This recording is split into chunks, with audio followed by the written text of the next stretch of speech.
Hello and welcome back to Reality Check. I'm Ross Coulthart, and today we have something very, very interesting for you.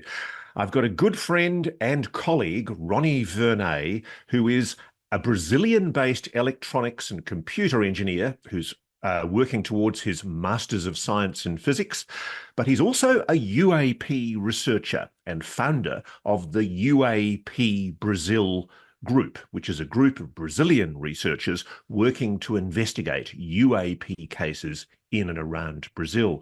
And boy, has Ronnie got an amazing story to tell today, because he has been deep in the Amazonian jungle, way up the Amazon near the border with Peru in the north of Brazil. And he's been investigating some quite extraordinary phenomena. And I will apologize in advance, Ronnie, if I've got the pronunciation wrong. You've been on an expedition in a remote part of the Amazon researching phenomena with a tribe known as the Yawanawa indigenous tribe in the Acre province of Brazil. And you've just returned in the last day or two from that community where you have witnessed extraordinary phenomena. Now, before I bring Ronnie in, I just want to set some background to what we're talking about here, because this part of South America is a real UAP hotspot. I'm hearing that from people in Washington, and I'm hearing that from Ronnie and his friends. And Ronnie's research was prompted by a long history of unexplained UAP incidents reported since at least the mid-1970s. In 1977, there were reported UAP incidents in Para and Maranhão states. I think that's in Brazil. There were multiple reports from several of the province's coastal cities. Hundreds of people reported being hit by light beams emitted from UAP, especially around the city of Colares. Now, the Brazilian Air Force conducted the so-called Operation Saucer, Operação Prato investigation, and officially no unusual phenomena was found. But is that true? Locals hit by the dangerous light beams dubbed them the chapa chapa, literally the sucker sucker. And when a public panic ensued, the mayor of the province sought help from the Brazilian Air Force. And my friend and colleague, ufologist Jacques Vallée, has reported that a number of individuals during these incidents were reportedly killed as a result of the light beams, and injuries suffered by locals were consistent with microwave burns. Now, I'm sorry for this elaborate preamble, but I think it's really important we all know why Ronnie was prompted to go where he went. So I'll just give you the full history. In 2013, there were several unidentified aerial phenomena that began to be observed flying over a village in the state of Acre on Brazil's northern border with Peru. And on the 24th of July, 2014, one of these UAPs reportedly descended into the village and fired light beams at the indigenous people. This prompted a request for help from the Indians to the National Indigenous Foundation, which in turn prompted the federal police and the armed forces to do an investigation. And the events occurred until the end of 2014. 2015, an investigation was opened by the Federal Public Ministry due to a close encounter by the researcher and an anthropologist, Carolina Comanduli, with one of these phenomena. 2015, the incident stopped, but they started again in 2016, this time in the Campa and Isoladas do Invera indigenous tribe, when a light phenomenon descended and was fired at by a local armed with a shotgun.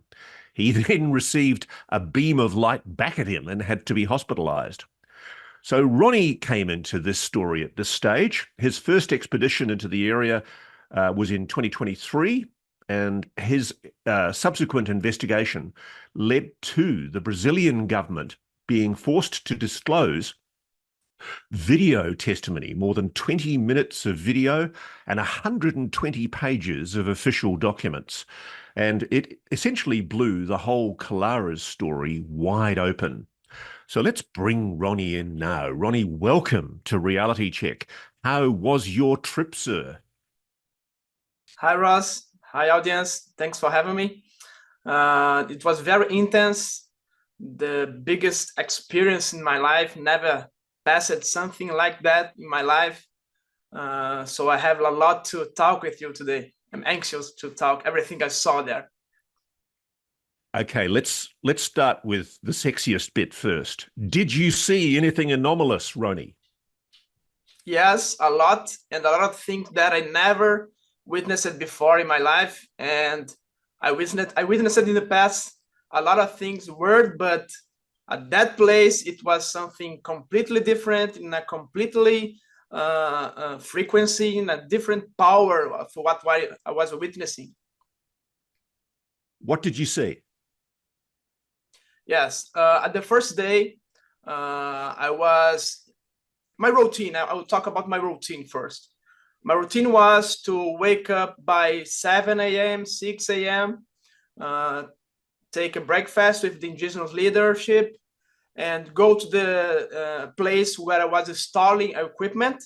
And I brought a lot of equipment to install to monitor UAP, to build a station there, and a lot of work because I was in a place that we had a lot of things that I did not predicted, because I was in the middle of nowhere with no specialized labor to help me, with no very good tools. So I had a lot of trouble to build this station, and I spent like 12 hours building it. So between 7 a.m. and 7 p.m. I was working towards building, because I had only a few days there. And after that, at 7 p.m., I started my UFO observations, UAP observations inside the jungle, in a local where people were witnessing since beginning of May a lot of phenomena. In the first day, and I witnessed a lot of what we call poltergeist events. I did not saw luminous events, luminous UAP. I saw what we call poltergeist, strange sounds. For example, I was there in the middle of the silence, extreme silence, in the middle of the jungle, and I heard a noise of furniture, or a strong bad metallic bed being scratched in the ground, in a wood ground, very strong. It's a sound that was very clear. There is no way that could be other sound like that in the middle of the jungle. And I felt a feeling of fear, a feeling very strange fear in my heart. And immediately I talked with the indigenous boys, and the one of the good points of the traveling is that every night an indigenous boy approached me and said, "Brony, can I go with you? Can I go to observe with you?" And it was very good interaction with them. They helped me a lot because they know the place. And immediately I rushed with them to the place to check if there was anything, any source that could explain that sound. And it's not possible. There's not any bad metallic bed there, any strong bed there, any furniture that could explain that sound you heard. And during the night, we heard again many strange sounds of people like walking in the grass, walking in the forest, things with different sound being scratched against the ground, being pushed, being pulled. And we heard it a lot of times during this first night. So that was my first contact with the strange phenomena there. So did you see any physical movement, or was it all just noise at that stage? All just noise. Any physical movement, only noise, strange noise, very clear noise. It was like the noise was close to my ear, happening close to my ear. Very crazy thing. It's not something distant. And so, just to be clear, just explain to our audience. I mean, you're not in a house or a built-up community here. You're in the Amazon jungle, in a remote village of indigenous people on the Amazon River. Is there anything that could possibly have generated that kind of noise in the community that you were in? Yes, and these observations were not done in the village. It was done 20 minutes walking from the village, in the middle of the forest. So there was nothing that could explain near that type of sound. There are no people living there. There was no people there during the night. They don't go there at the night. So there was nothing to explain what we heard during this first night. I have to say, you're a braver man than I, going into the jungle where there's known paranormal phenomena, Ronnie, and by yourself or with just one other person. That's quite extraordinary. You were obviously a bit jittered, a bit scared by it. But let's talk more about what else you saw and heard while you were there. Yes.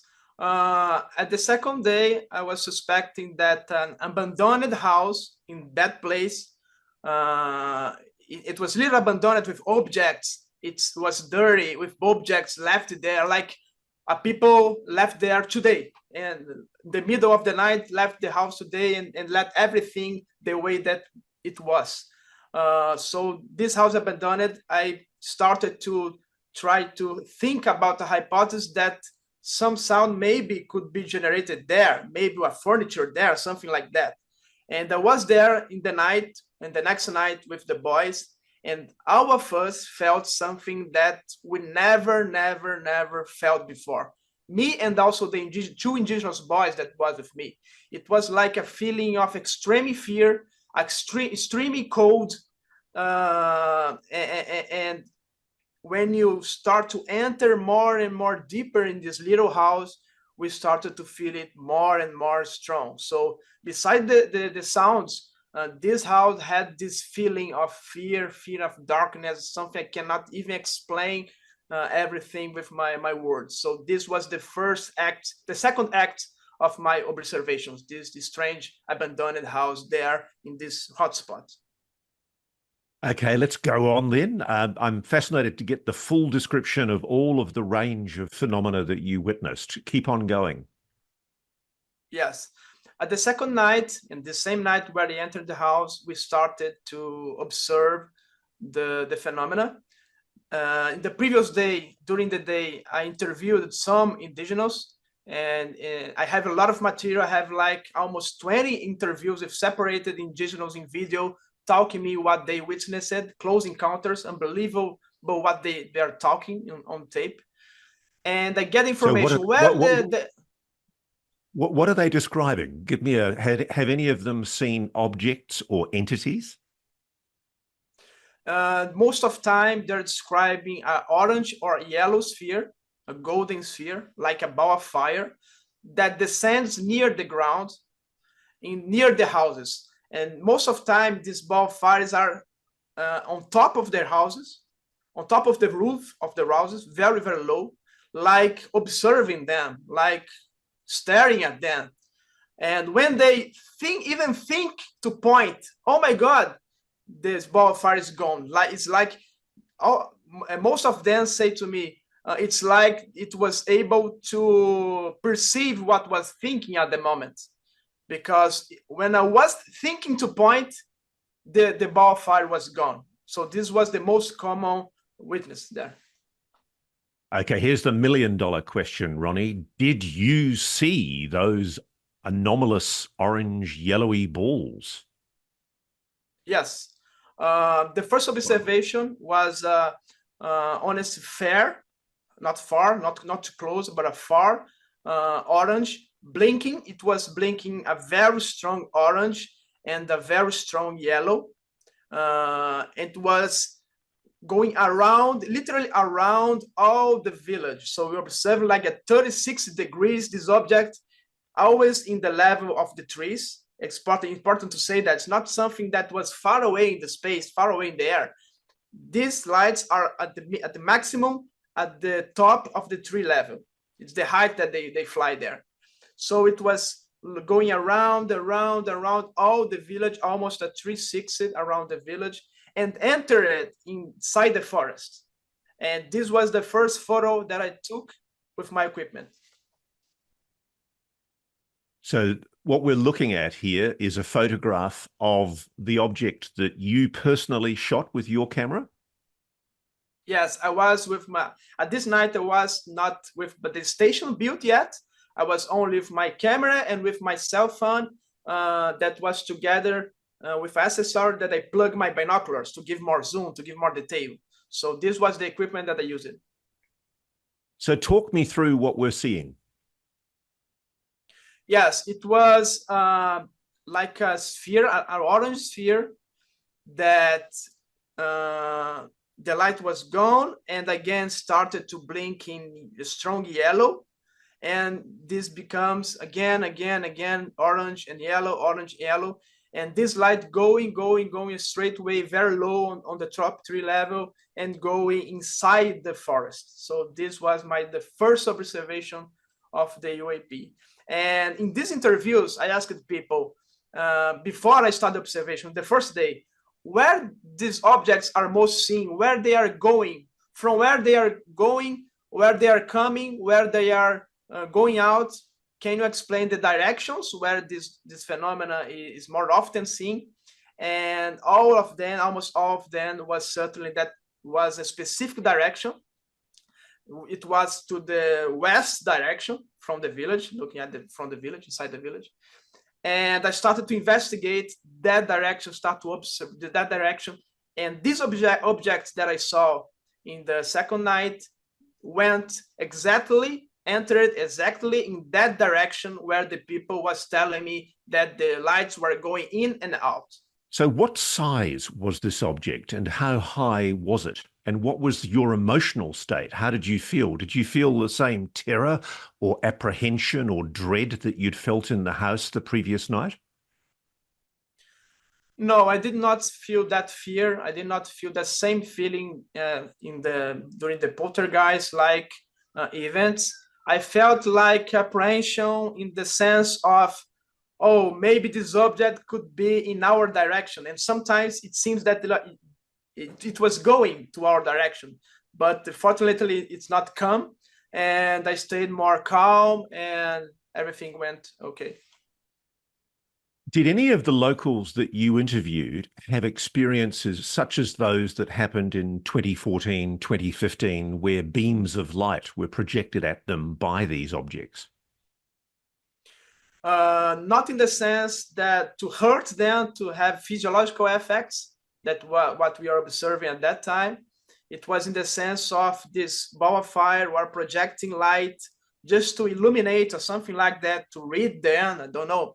But not they do not feel like hurt or any physiological effects like these past events in Peru or in Brazil in the last years.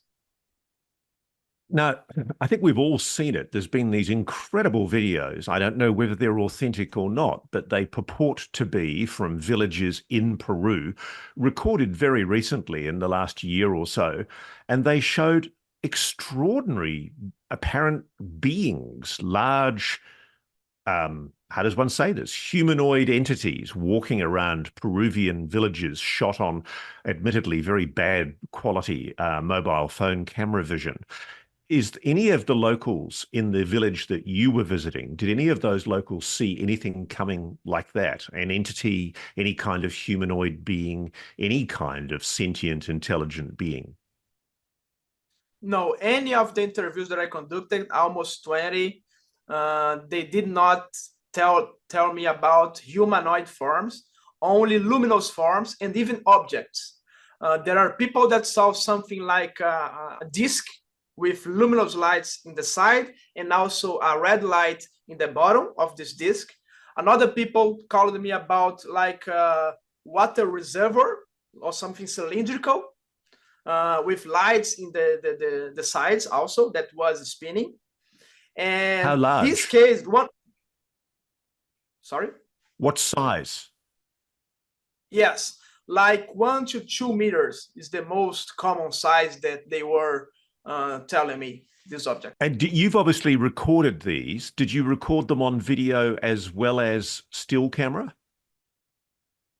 Yes, I recorded the testimonies, and after I installed the equipment, all the cameras, the zoom cameras and so on, I started to see in more detail this phenomenon, record this phenomena with zoom and with more quality than before in the second day.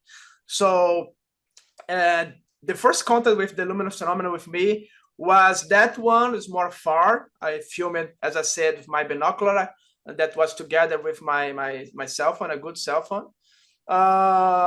And in the third night, I was with the boys. There was 2 indigenous boys that were helping me, that I trained them to install the equipment. And we was late. There was a lot of things to do. It was like 6 to 7 p.m. And I said to them, we need to work more in the night to not delay all this, because I was afraid to not have enough time to complete. And we was installing the equipment. It was in the ladder, like 2 meters ladder in the height of the roof, on top of the roof with them. And we were looking to this roof, to the route, to the camera, to the wall, was not paying attention to the environment behind us. And there was a family for us, because some nights some families came from the village to observe the phenomenon with us.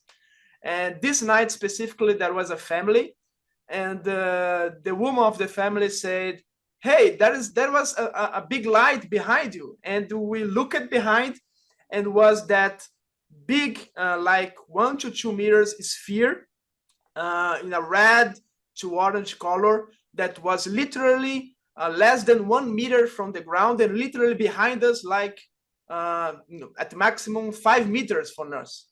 Very, very close. No noise? No noise, zero noise. And was very luminous, but you could, something strange that was very luminous, intense bright, but you could stare to the light without hurt your eyes. It was crazy. And did you get vision of it? Did you get pictures of it? No, because we were installing the equipment. We was one holding the camera, one holding the ladder, and was in that activity. So with not time. But I'll tell you something crazy, that more crazy than trying to take pictures about this object. So I looked at behind me. I was scared to death because it was very close, and we was with these boys in 2 meters on top of the roof. I was afraid to something fall down in my head and get hurt and so on. But the boys rapidly descended the ladder. Immediately, when we looked at this object, instantaneously, the object started to fly away from us. It's like, okay, I was observing, but I don't want you to observe me. And started away. I heard it very, very fast. I entered the house where we were installing the equipment. I get my drone. I put my drone, Ross. It's a new record. I put my drone in the air in 15 seconds because I wanted a lot to get the image about this phenomenon. I put in my DJI drone, flying in 15 seconds. And when I saw the object was static, not that close, but static in very low level, top 3 level. And I was successful in put my drone very close, like 1 meter from this object, and was seeing with my eyes the phenomenon and the drone. And my drone was, the object was here. My drone was like 2 meters, at maximum 2 meters to 5 meters high. So I was looking directly. Then I was looking the red light from the phenomenon, orange light of the red light. I was looking the green light from my drone. And I had complete vision. And I started to get the drone camera to look down, look up, look to the sides. And it was not possible to see this object. There was no way that could be possible that my drone was not filming this object, because I was seeing it with my eyes. It was very clear. The red light, the orange light was very strong.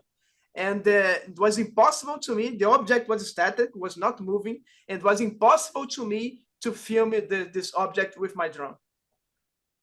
You realize what you're describing there is one of the 5 observables. It was demonstrating stealth to sensor technology, wasn't it? Yes. And the crazy thing is that, oh my God, I'm seeing this. And I asked the indigenous boy. And this time, the indigenous boy, they are like ninjas. They were like 5 meters inside the water reservoir, observing the object and telling me, Ronnie, go to the drone to the right, drone to the left. And they said, and they confirmed it. It was positioned right in the front of the object. The object, again, was static, was not moving, and it was impossible to me to film that. I tried many, many ways. I tried to circle around the object. It was not possible to film it. So just so I'm clear on what we're going to be cutting into this video, Ronnie, you do have video or still imagery of the object before you put your drone up. Is that correct? Not this night because we was installing the equipment, but there's not time to film this specific object. But I tried to get the drone to get the close image. That was not possible. And what does it show? Talk me through what you filmed. Yes. So the first night, the next night, we started everything.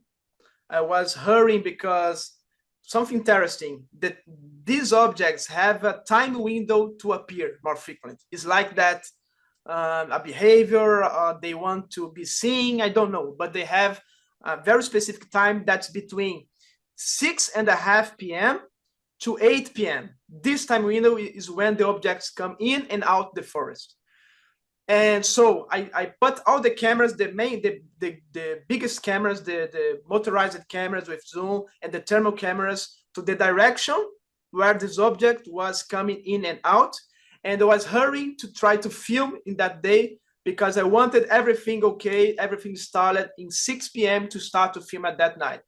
And I was successful to do that. At that time, I did not have already the sensors because I started almost 10 sensors there. I had only the cameras. But I started with the boys to try to observe. At 6:30 p.m. we started observations, and my plan was, let's observe the phenomena, and I will run fast to the equipment to control the motorized camera, to put the zoom and try to manually track this object and get the best image possible. So exactly at 6:30, the first object came. This same object, blinking one, orange and yellow, top 3 level, going very slow, no noise.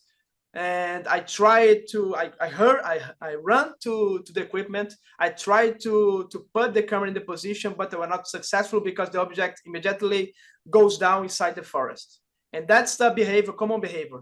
The object, every time he goes down and literally enter the trees in the forest, inside the forest.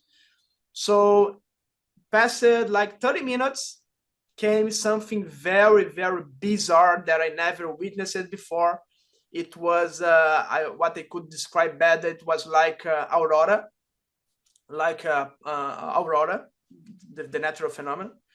And this aurora was not green, was not red. It was like very white, very dense, like a luminous fog, as I could describe. It was forming like a 3D shape, in the shape of a hand, like this form. It was, I'm seeing, the shape. It's like, imagine kidding. Like yes, imagine so you're actually seeing a hand? A hand, yes, a hand, like this. Wow. Like pointing very, very that way. And imagine like the drone show that people do today, where they put a lot of drones in the air and the drones form a 3D shape, a figure shape. But imagine this, not with drones, imagine this with a fog, a luminous fog, not a simple fog, but a very, very bright luminous fog, forming, becoming denser, denser, denser, very close to us, like, don't know, like 1 mile at the maximum range. It was forming like a hand, like this, like maybe pointing this. Did you get imagery of this, Ronnie? Yes, immediately I run into the equipment. I put the motorized camera toward this. I put the zoom to see if it's something behind that, but was simply a fog, a luminous fog. And this is the equipment. We don't see in the equipment what I was seeing with my eyes, but you see a form like that, like this one that I'm saying. And so you do see see the hand, like not exactly like I'm describing, but you see the contours, but we don't see. If you get the image only of the camera and they give you RAWs, what you're seeing here, you're not seeing a hand. I can be honest about it. You cannot see him. But you can see some strange form and this strange fog moving. I put the zoom. It was not possible to see anything with the zoom, so I put the zoom out, and this fog started to move towards the forest, like going deep in the forest. And something impressive, I let two indigenous boys outside and say, observe everything, take notes. What are you seeing with your own eyes? And the boy said to me that when he was observing, he saw this phenomenon like pointing towards the forest. And it's crazy because the point that it was pointing, this virtual hand or something like that, it was and entered exactly where the phenomena goes in and out every night. So it was like pointing for us, maybe interpretation. Okay, this guys is the point that I'm going in and out. And the boys, one of the boys tried to get the binocular to see it with more detail. And when he was putting in the eye, he was paralyzed, literally paralyzed. He could not move and started to scream, Ronnie, I'm paralyzed. I'm feeling inflated. My body's inflated. I cannot move. I only can talk. I cannot move my feet. I cannot move my legs. I was blocked, holding the binocular. And there was in a very complicated situation because I was operating the equipment to film this. And indigenous boy was paralyzed. So I saved him or I filmed it. And I said for him, okay, if something more bad happens with you, if you feel bad beside the paralysis, please call me, I will get you. And they continued there filming. And he called the other boy that was in the top of the water reservoir observing. And the boy had to get his binocular from his hand because he was not able to give him. He got literally the binocular. He was like a statue this way with the hands without binocular. And after some seconds, after a minute, he started to again recover the movement, and he was completely shocked about it. He's very traumatized with this event.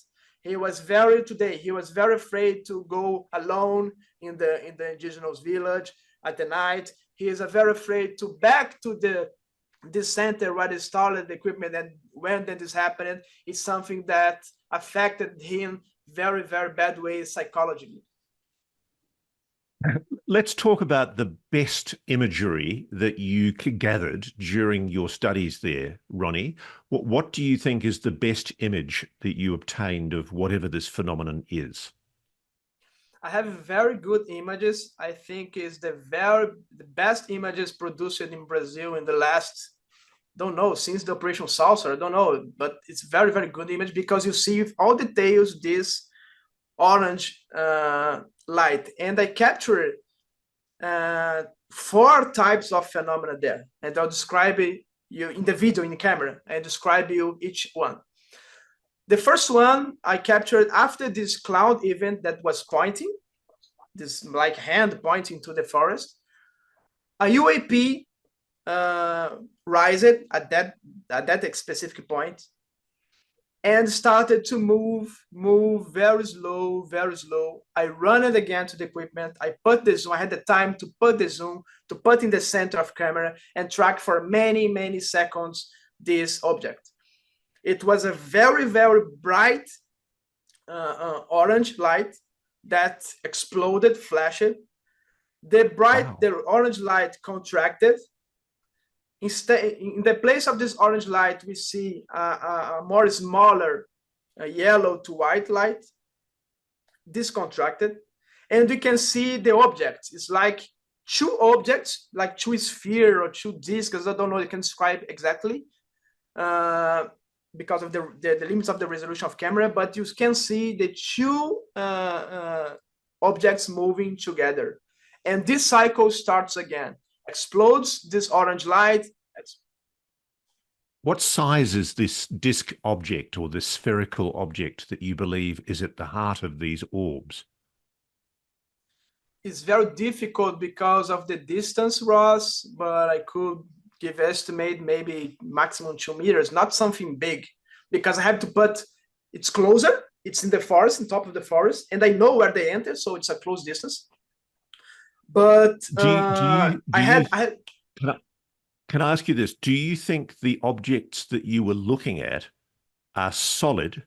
And the second part of my question is, do you think that the objects that you were looking at not only are solid, but are intelligently controlled? Yes, this is a very difficult question, but when this orange and the yellow light disappears, you can see these two objects flying together. If they are solid, the material, I don't know, but you can see something that permits us to see that probably is something material that was emitting this light. Okay, and two, we don't know. I don't know if these are two are together or these two are separated. I have the impression that they are separated, and one goes in the front and the other one goes on the behind. And this is my feeling is straightened by the testimony of people that many times saw two spheres. One sphere was going like security, going in the front, and the other sphere was going behind, and the two objects was going together, and people saw these two spheres very, very close to them. Give me your view, though. I'm interested. Do you think they were intelligently controlled? Were they responding to stimuli? Were they responding to the environment as an intelligent being or craft might respond? Sure, I believe, because it's going in and out from the same place.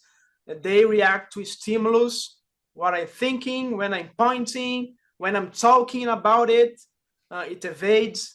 As I said, when we was installing the equipment, when you saw it, it was gone, it fly away. When I put the drone, it was not appearing. So I think there's something intelligent manipulating this kind of objects. And can I ask you this? Do you believe, you've indicated this, but do you believe it was able to psychically be aware of what you were thinking and what the young boys with you were thinking? Yes, was if I was thinking all the time during the trip, that this phenomena can know what we are thinking, what we are planning, and it's like it's appearing when it was showing for us. I'm in the control. You're not in the control. I will show you when I want, and I will show you in the form that I want you to see. You don't have control to get a drone and get closer to me to get more detail. No, the details will be given to you whenever I want. So can I ask you this? Can you talk me through the equipment that you've taken to the Amazon village that you're located at, and give me a description of each device that you've installed there now? And I think you've got a setup now where it's broadcasting back to your laboratory in Rio by satellite. You've got a Starlink satellite connection now permanently broadcasting from that village. Talk me through the equipment that you've installed there. Yeah, I brought to the Amazon. It's very difficult to brought that kind of equipment because I need to get, before people have idea, I get 5 hours by plane to the capital of the Acre province. I got 8 hours by car to get to the point where I need to get the boat, and I got almost 8 hours by boat to get to the village. So almost 24 hours of travel to get there and come back. And you can imagine to carry all this equipment during all this path is very difficult. But I brought everything was possible. I made my best. There were five cameras, all kinds that you can imagine, all sky cameras, high resolution cameras, motorized cameras. There was 2 antennas. In the gigahertz frequency, that is a frequency that we typically see this UAP emitting signal. One antenna, they are directional, so I can point and transmit and receive to that exact location. If I receive a signal, I know the signal is coming more strong in that exact location. And I can transmit to see, not only receive, but transmit to see if I will see some reaction of the phenomenon. And I have almost 10 sensors. I have thermal sensors, thermal camera, to see something that's not invisible light. I had a cosmic ray sensor. It's a sensor to measure nuclear radiation, ionizing radiation. I have infrasound sensor to see if it emits any noise below our threshold of hearing, to see if it gets some signature. I have, this, as I said, this microwave and radio signals from the antennas. I have accelerometers, gyroscope, pressure, temperature, humidity, GPS. All these sensors are installed and collecting data each 10 seconds there where they are installed. So can I ask you this, on any of those sensors, particularly things like the infrasound sensor, the thermal sensor, any of those other sensors that are capable of picking up things that we simple humans can't detect with our bodies, did you record any corroborative phenomena to demonstrate that there was data that corroborated what you'd seen with your eyes and what you picked up with your cameras? Yes. To respond to that question, I will tell you something that I witnessed there, more poltergeist phenomena. At that same night, that night of the cloud, the boy paralyzed, the night that I filmed the object was crazy. And when this object and this cloud was there, it was not only the paralyzed boy. The cell phone started to block. The cell phone was not working. Boys started to try to film, and the cell phone simply was not working. The flashlights, the battery was drained, all the flashlights. The light was blinking, but fortunately I had no breaks there to maintain the energy for some seconds, but the light was varying. And everything that was happening at the same time during this UAP event. Unfortunately, at that night, I had not configured yet the sensors. I only finished to configure the sensors in almost the beginning of the next day. And I have a lot of data to analyze right now, but I have to analyze to confirm, to get the images that I got and get the sensor data to correlate and confirm, okay, I have sensor data also, not only the image, but it's something that I have to work to get all this bunch of data, all the sensors, and study them and do some statistical work to confirm, okay, I have this data. One thing I can confirm is that when these things were happening, the UAP, the flashlights, and so on, I was testing the microwave radio signal. And I was getting the 1.6 gigahertz signal at the same time I was getting the poltergeist phenomena with the UAP. But it was not recorded. Well, no, because I said, so that's very, very interesting. Just to explain to our audience, one of the things that has been revealed by Travis Taylor and his colleagues at Skinwalker Ranch, which is the TV series that we interviewed Brandon Fugel about a few weeks ago, one of the phenomena is a signal that is emitted when anomalous phenomena is detected or seen. And that is a signal in the 1.6 gigahertz bandwidth. You're saying you've also detected the 1.6 gigahertz bandwidth in your studies in the Amazon. Yes, I detected before in Rio. There's a hot spot where I live that I detected it before, and I detected there again. What I need to do is collect more data to confirm, to repeat this experiment and have the confirmation that, in fact, this is a good signature there in Amazon. Have you, since you've returned, I understand your technology that you've installed on location is now broadcasting back to your office in Rio. Have you been receiving data since you returned? Yes, I'm right now with the cameras. I'm right now with the sensor data. Everything is good. I'm receiving everything. I assessed it today, and I'm doing some observations. Yesterday, I was controlling the motorized camera here from Rio de Janeiro, filming a UAP in zoom, very clear, there in Amazon. It was a fantastic experience. Wow. And it's happening thanks to the Starlink connection that we have there. Wow, this is exciting, Ronnie. I mean, we interviewed very recently on Reality Check Jim Segala, who was involved in a lot of the work at Skinwalker Ranch and around the Utah Uinta Basin. And he's developed a sensor system called MUPAS, which essentially has a lot of the technology that you've obviously got in your equipment. But it's fascinating to hear the same corroboration of these bandwidth signals in the 1.6 gigahertz range. What I love about the work that you're doing, and this is a theme we're going to try to develop more on Reality Check, is you're doing good science. I mean, you're not someone given to emotional outbursts. You're not, I suspect, you're a very dogmatic scientist. You're looking for data. Talk me through what was going through your mind as you're seeing and witnessing this anomalous phenomena. Are you questioning yourself? Is it possible, for example, that let me be a skeptic for a moment. Is it possible that this is confirmational bias? You've gone there, you're in a heightened emotional state. Let me be Carl Sagan or Neil deGrasse Tyson for a moment and say, oh, you were just emotional. You know, you were excited to see things and, you know, you've attributed anomalous qualities to things that are just prosaic. Maybe they were butterflies that were emitting images of luminosity in the forest. What would you say to that kind of skeptical response?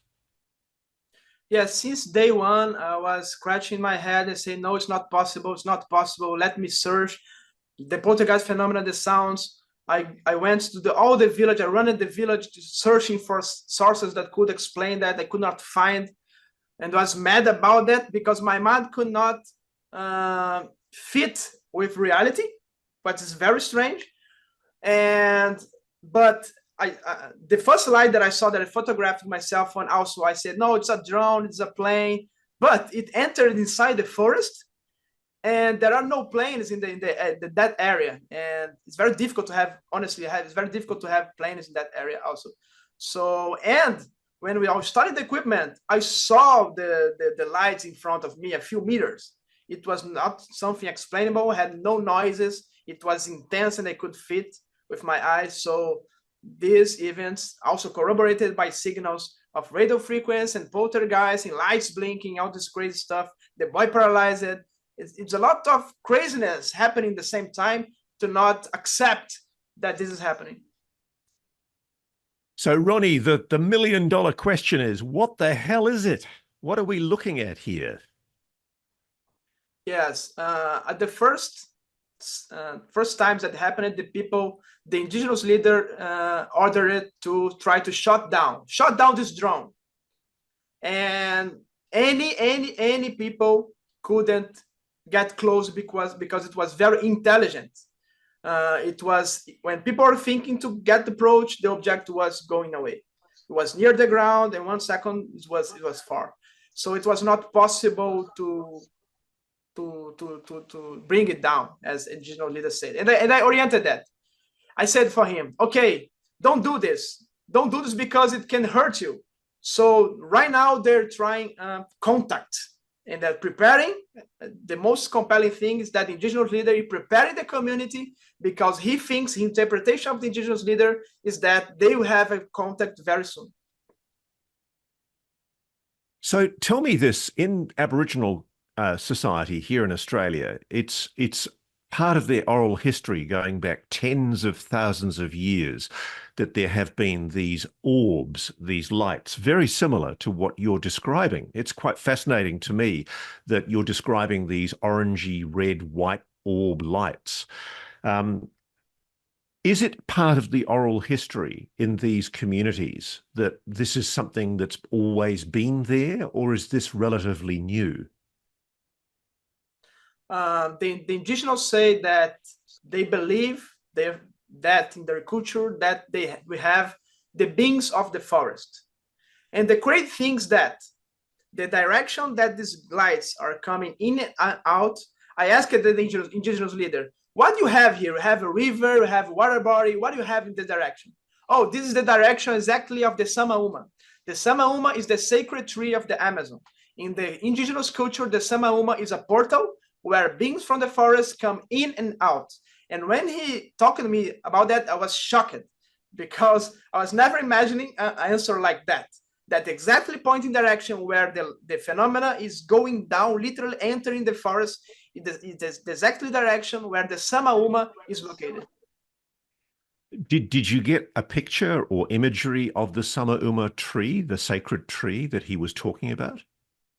Yes, I went there. It's prohibited to people to visit at night. They don't permit that because they say that could cause bad things for you, because their habit is bad and good spirits. So I asked him, oh, I want to go there and stay there at the night and wait for the phenomenon. He said, no, no way. I cannot permit it. It's prohibited in my culture. And they only can go there in the day. The children are forbidden to go there. It's a very, very strange place that the indigenous leaders say the only one that can do this job to go there and to see if the phenomena wants contacts there where they are descending is me, and I'll prepare my warriors, my family here in the indigenous tribe, prepare our spirit to go to this combat. Because if you go there with, he said to me, if you go there with your spirit weak, you have a lot of problems. So they know of this tree, this sacred tree, being literally a portal. Yes, but as I said, it's a portal, not in the things are not supposed to come in form of light or vehicles to our world. This is what they strange. It's not expected for the indigenous people to have things coming from the spiritual realm to our reality to appear.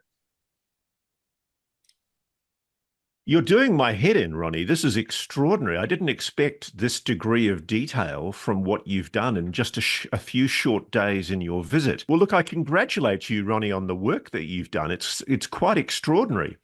What more can be done to try to verify the phenomena that you've gathered this data on? What do you propose doing now? Yes. As I said, I recorded in 3 days. What's crazy is that the craziest night is the night that I put the equipment. So I interpreted that the phenomena wanted to be seen. And the phenomena appeared exactly where I was positioning the camera. It was crazy. And in one type of phenomena, I will send you this. You're the first one to have this footage beside the indigenous leadership. We have a footage where a UAP descended into the ground, came through the village, and again back in the ground, like 1 meter from the ground. And the impressive thing is the phenomena turned off one camera that was the camera that was able to see the phenomena more closer. So, and all the equipment is connected to the same recorder, to the same energy source. It was no way that one camera could be deactivated for that 1 minute, where the exactly minute where the object passed. So it was possible to observe with one camera, but not with the other. So it wanted to be seen, but it didn't want to be seen too closely. It wants you to know it's there, but it doesn't want you to know too much about it. Is that your conclusion? Yes, this image is very impressive. It's very close because the camera was pointed to the ground, the object passed below that. But the craziness is that there was another object that I think I filmed very far with the all-sky camera that I think was projecting this object in the ground. It was crazy. And this object below, I think, was more complex, like a vehicle, like a triangular vehicle. And there was a zoom camera pointed exactly that direction. And it was not possible there to be filmed that upper object because it was deactivated this camera. So I think the phenomena wanted to be seen the time, they want to be seen in the way they want to be seen, not very close for some kind of objects. And I think it's a contact because it's escalating. It's appeared very far, lights visiting the houses. Now we have a cloud, a luminous cloud forming ahead. And now we have the boy paralyzed, poltergeist events, the luminous phenomena near the ground, and be able to be filming it. So I think these things are escalating like a preparation for us to not be shocked, because as indigenous leaders said for me, Ronnie, I think if it comes in real form, very close, we all would be shocked about it. So it seems like the phenomena is trying to adapt ourselves to more and more and more and more information. This is the perception that I have.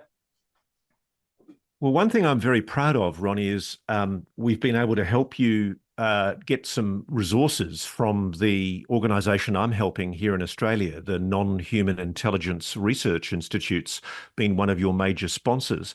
And I have to say, hearing what you're describing, I know NewsNation would be very interested in getting me on the ground there if there was any way to do that. Can I come with you next time you go? Sure, there are Brazilian scientists that are interested to go there.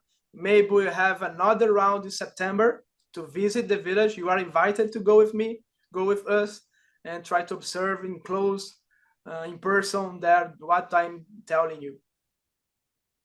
Now, will you be putting all of your data up for peer review? I mean, obviously, one of the tests of good science is how willing you are to put your data into the public domain and allow it to be scrutinized and tested and verified and checked. As a scientist, are you prepared to expose yourself to the kind of scrutiny that peer review requires? Yes, all the data, I'm collecting all the data I'm in contact with scientists here in Brazil and other that you help me to contact.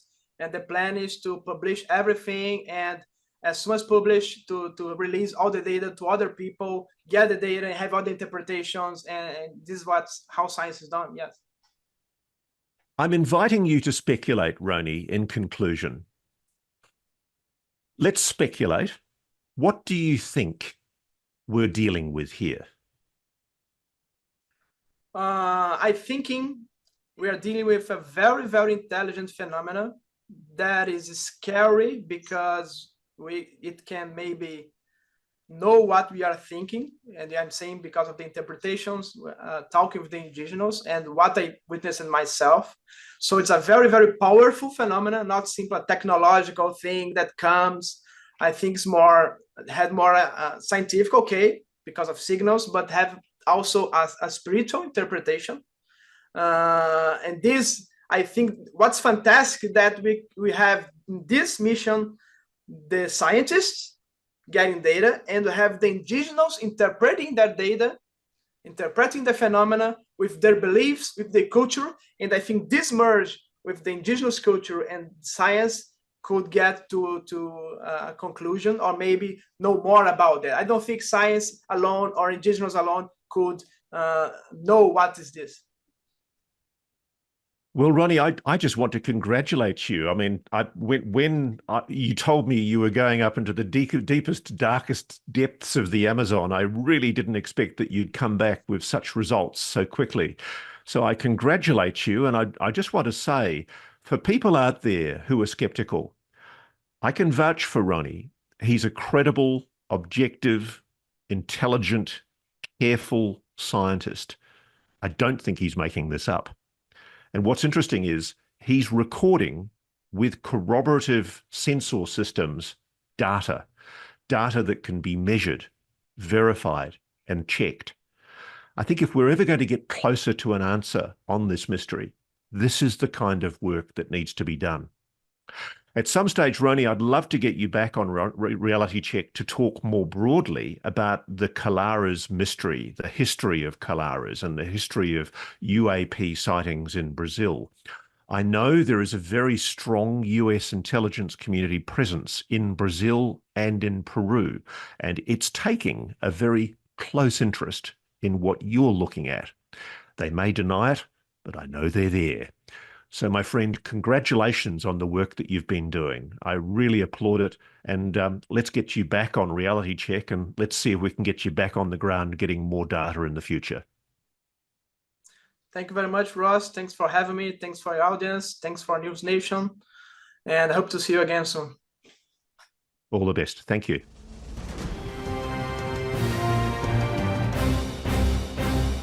Hello and welcome back to a special edition of Reality Check. This week, we're looking at the possible connection between religious beliefs, Christianity and other religions, and the notion of an extraterrestrial or non-human intelligence. And joining us this week, I'm very honoured to have Congressman Tim Burchett, who's from Knoxville, Tennessee, and he serves on the House Oversight and Accountability Committee. I've had the pleasure of getting to know Tim before, and he's one of the more prominent members of what's becoming loosely called the UAP caucus, a group of mainly lower house members who are pushing for greater transparency and openness from the US government, defence and intelligence community on the subject of non-human intelligence. And I've also got with me today Dr. Paul Thigpen, who's from Savannah, Georgia. He's a retired professor of religious history and historical theology, a prolific best-selling author. What is it, Paul? 58 books or something ridiculous? How many have you written? 60. 60. I mean, that's just an overachiever. But you're now a journalist with a PhD in historical theology, and you were once an atheist, then you became a Protestant pastor, then you went into the Catholic Church, and you've actually served at quite a high level on the National Advisory Committee for US Catholic bishops. But most interestingly, you've been the author about 2 years ago of a book with a very provocative title, Extraterrestrial Intelligence and the Catholic Faith. Now, I guess I want to start today by saying on the polls, 74% of Americans in the United States say that they believe in God. Yet a lesser percentage of Americans, that's 65%, believe that intelligent life exists on other planets. And an even lesser percentage, 51%, believe that the UFOs, UAPs that are reported by witnesses on this planet are likely evidence of intelligent life from outside Earth.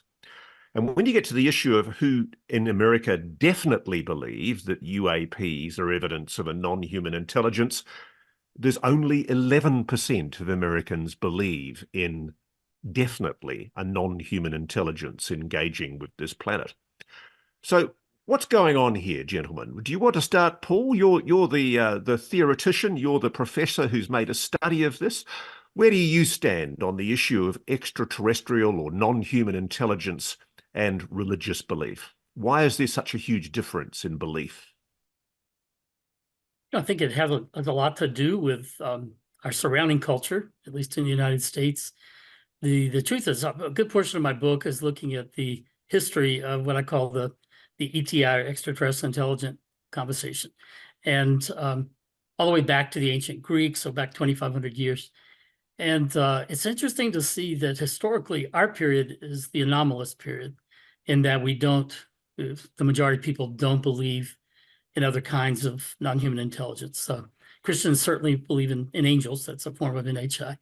But up until early 20th century, it was the norm for theologians, for philosophers, others to accept the possibility and to take it seriously. And so we're the exception to the. Can I stop you there for a moment, Paul? So the notion in the Christian faith of angels, you would say that angels are a form of non-human intelligence.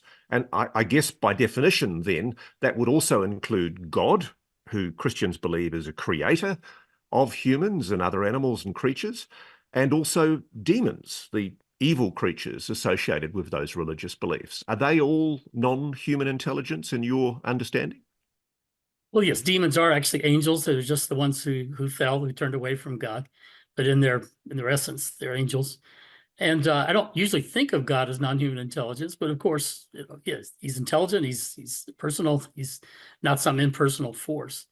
But when I speak of NHI, I'm not non-human intelligence. I'm usually talking about God's creatures rather than God himself. Okay, so Tim, let's come to you, sir. I'm fascinated by the references in the Bible to what sound like anomalous paranormal events. And Paul, I know you take a contrary view on this, which is going to be the fun part of this program.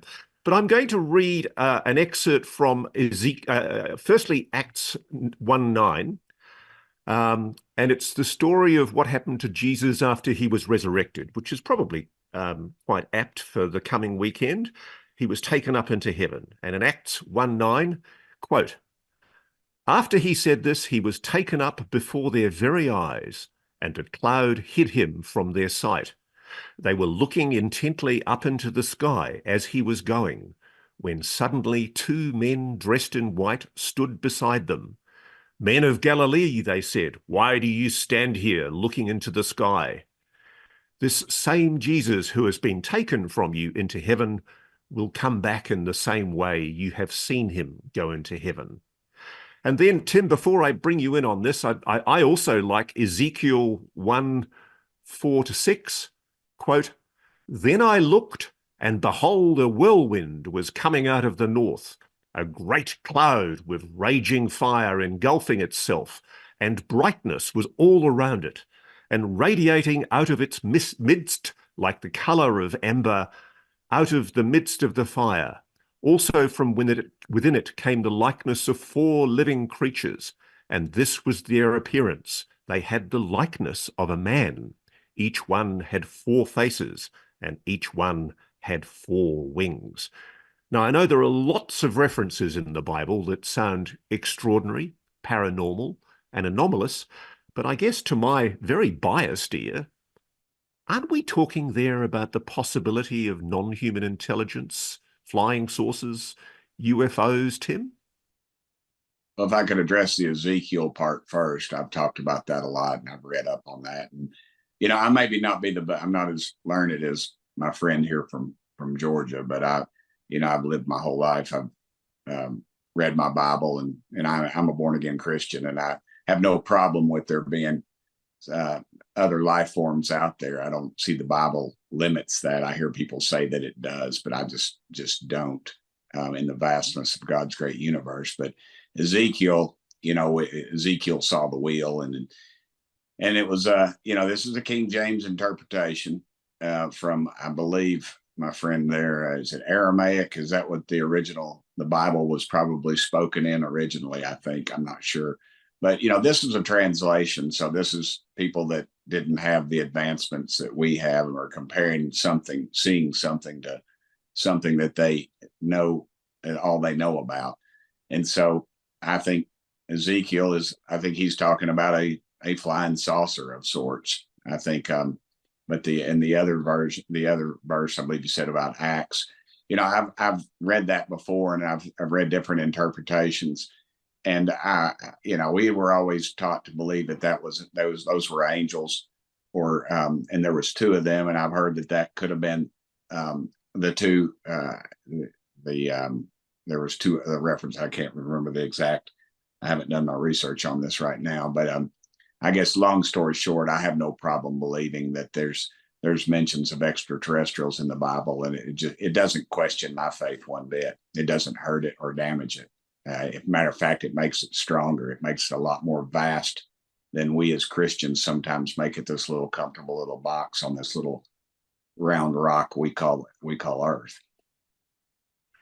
So, Paul, is the notion of angels incompatible with the notion of aliens?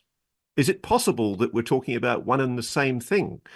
Is God perhaps, good heavens, I hope I'm not saying this in a heretical or insulting way to people of religious faith, but is it possible that God is an alien?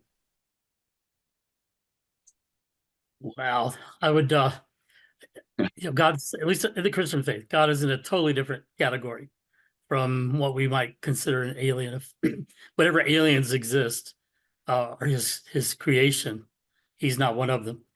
And excuse me, angels are a non-human intelligence, but I don't think we want to automatically kind of equate them with angels in some way. What I like to say is this: when you look at the experiences that people have with unidentified aerial phenomena today, what often happens when they describe their experience and to people who don't believe in such things, and what's always the response? Oh, well, you must have really X, Y, or Z.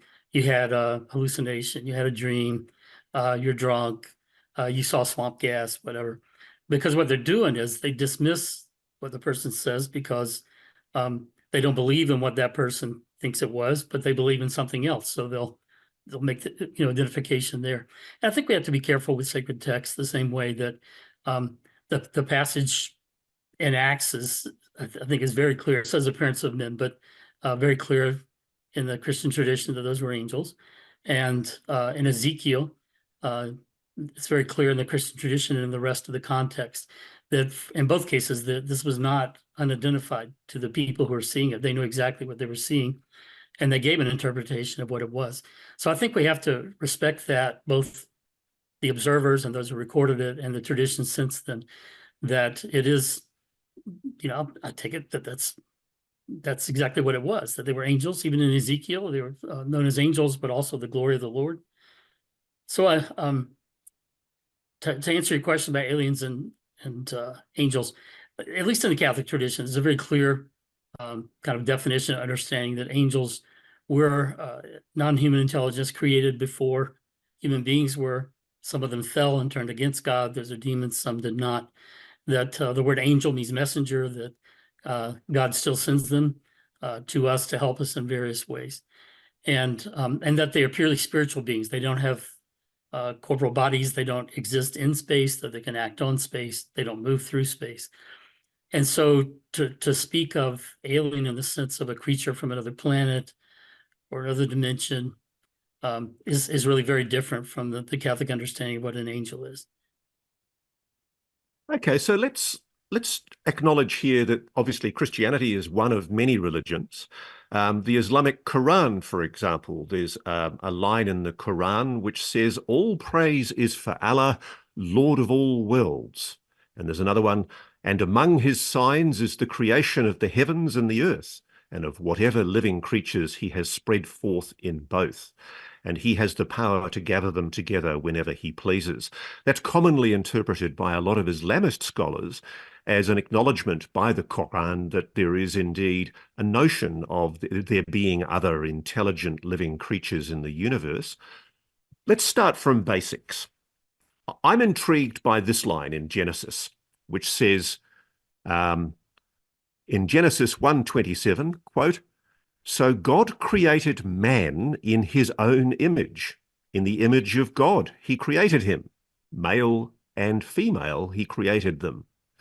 Isn't that completely incompatible, gentlemen, with the idea of there being other intelligent living creatures that don't look like humans?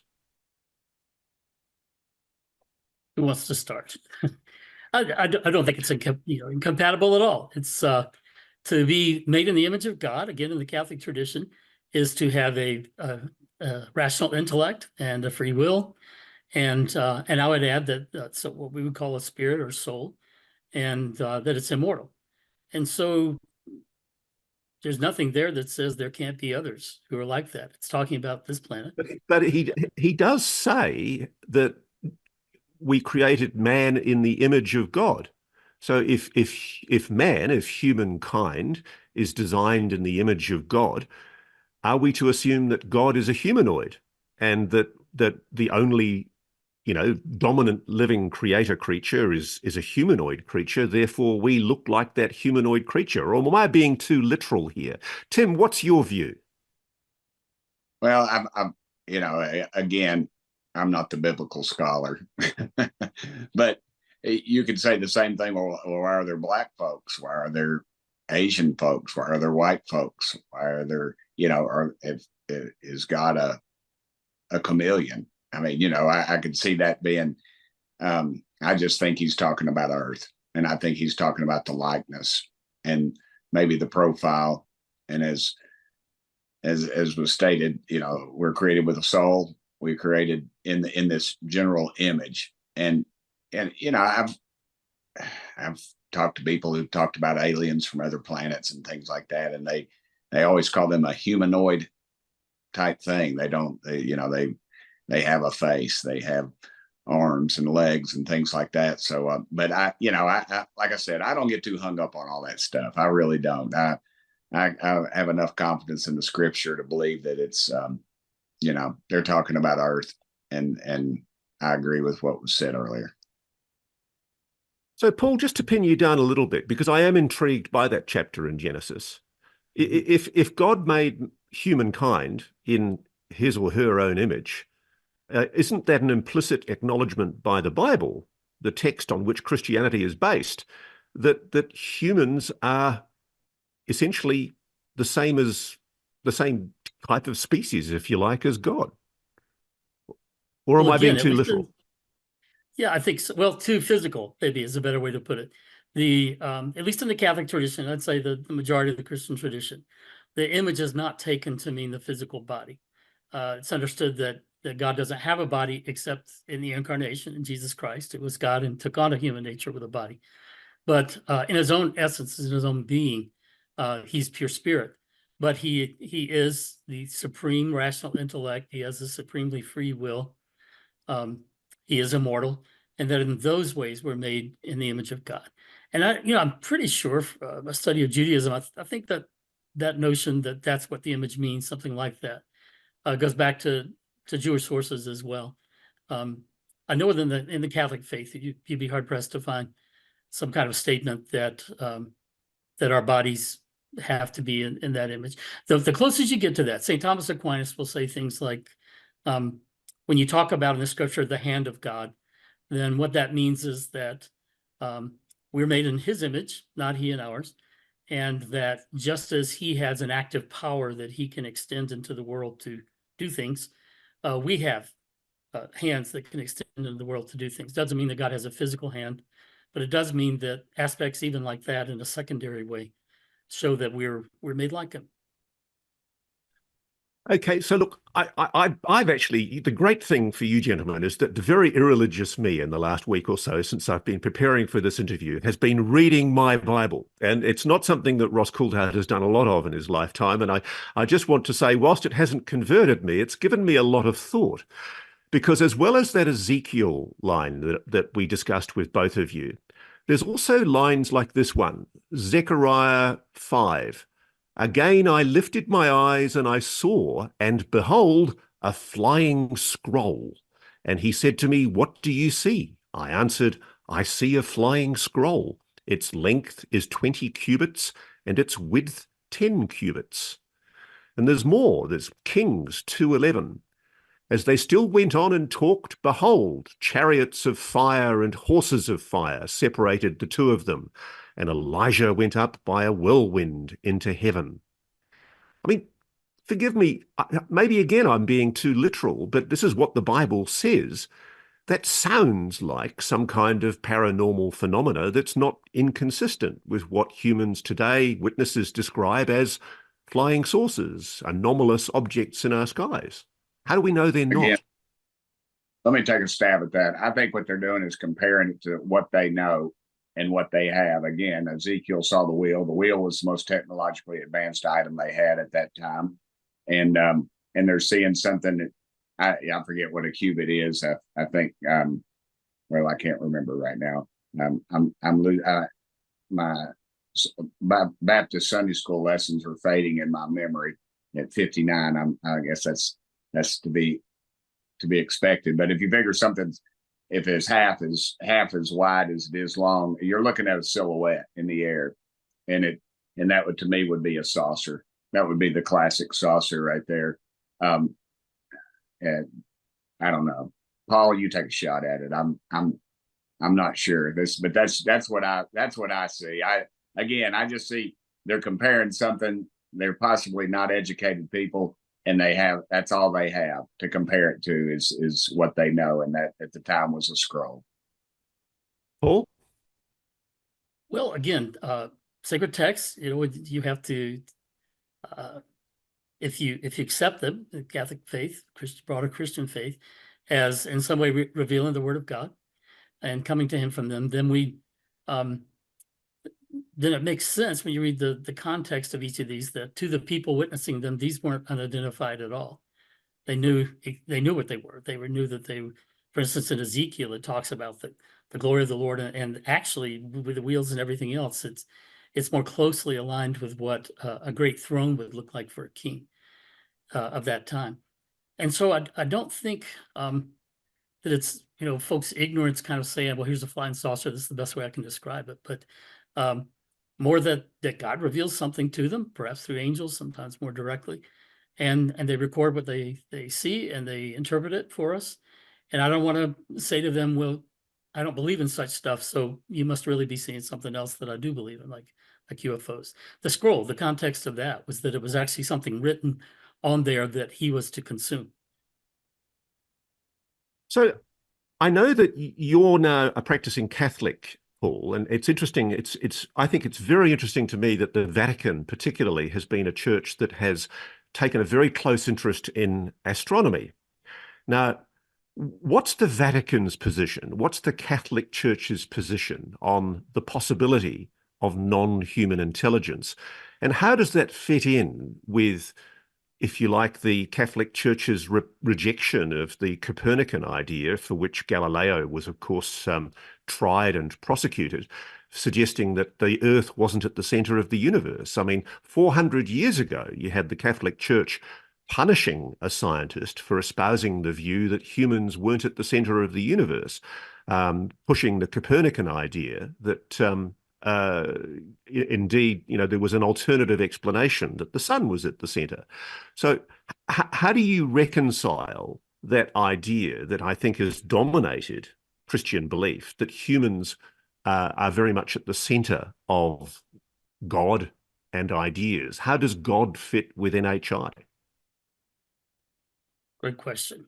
So there are actually several questions there. One of them, I think, is that one of the things the church learned at the time was that the notion that the Earth was at the center had actually been inherited from pre-Christian philosophy, from folks like Aristotle, and those have been largely a great influence in Christian thinking.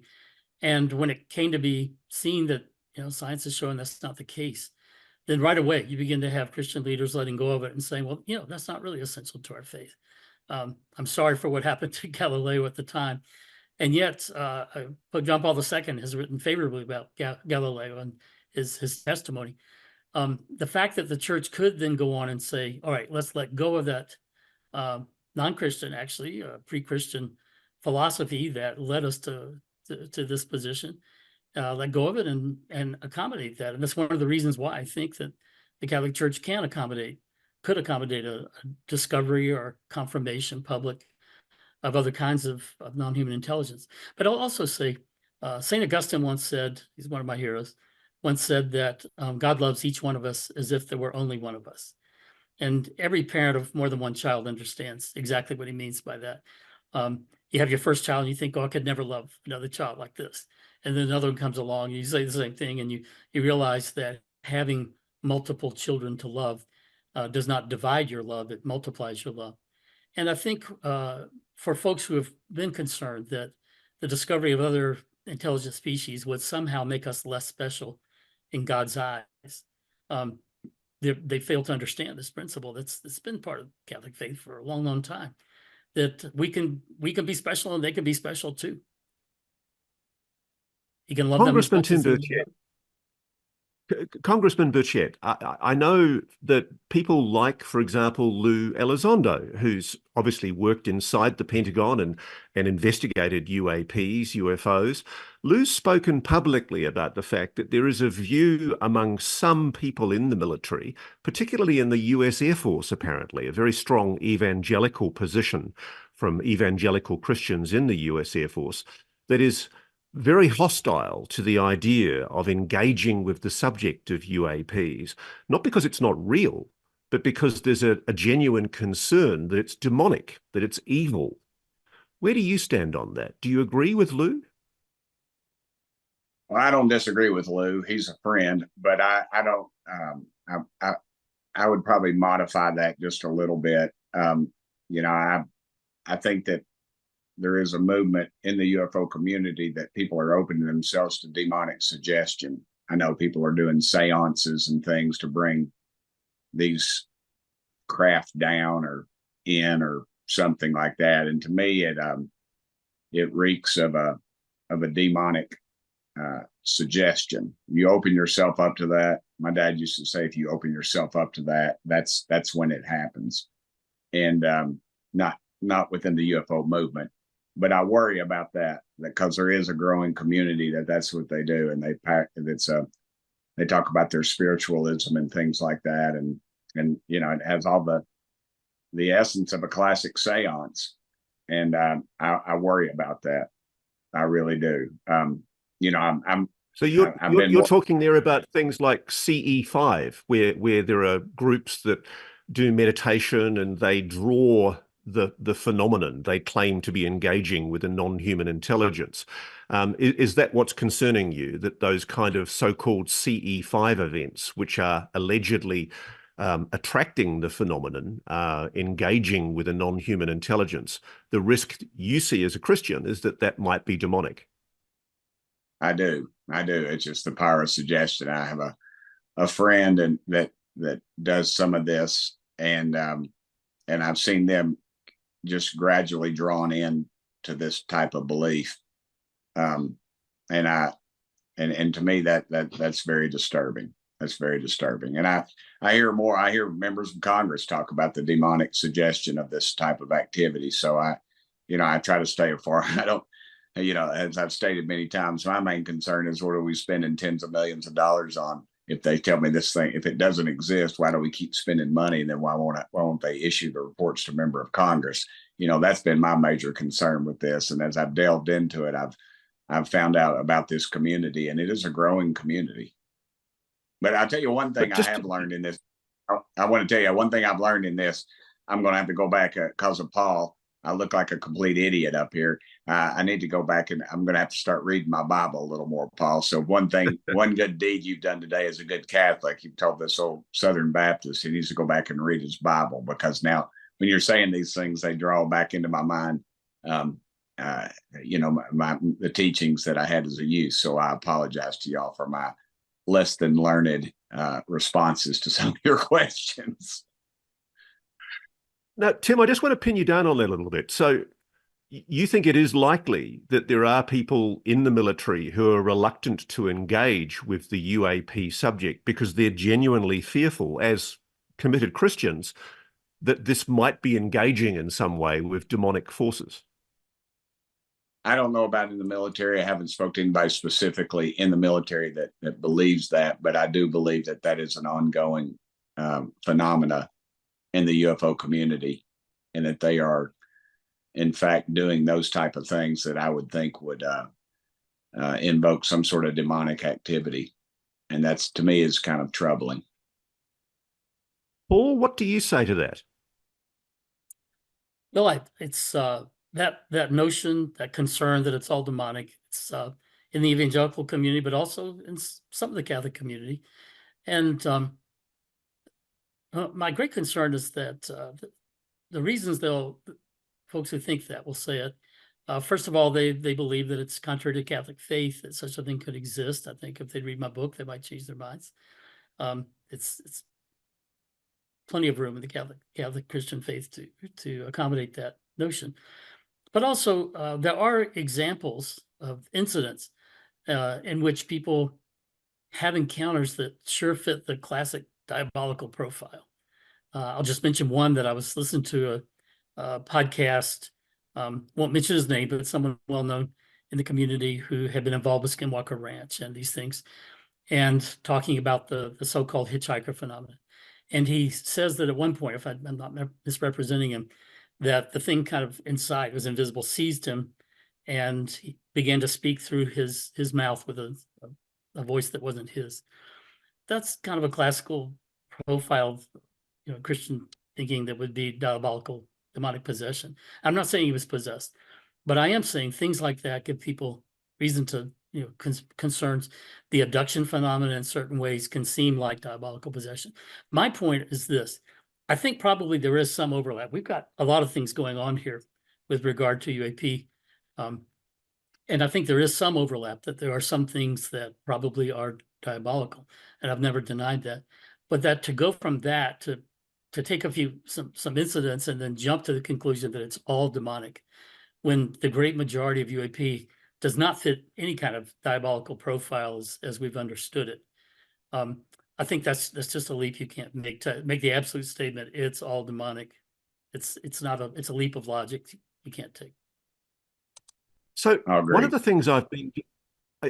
the things I've been doing in my research is I've been looking at the current Pope Francis, and of course his name before he became Pope was Jorge Mario Bergoglio.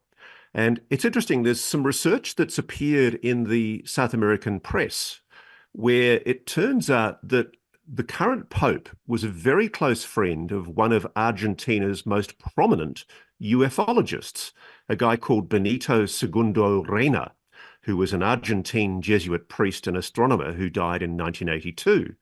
And apparently he was the most famous religious UAP enthusiast of the time in Argentina and very, very influential. And apparently he was the mentor of Jorge Mario Bergoglio, Pope Francis.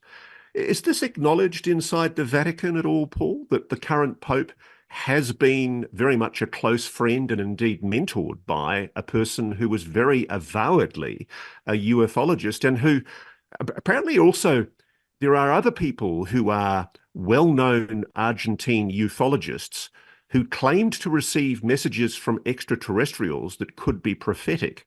And one of those prophecies told the current Pope, Pope Francis Bergoglio, that he was going to become Pope. Have you ever heard this before?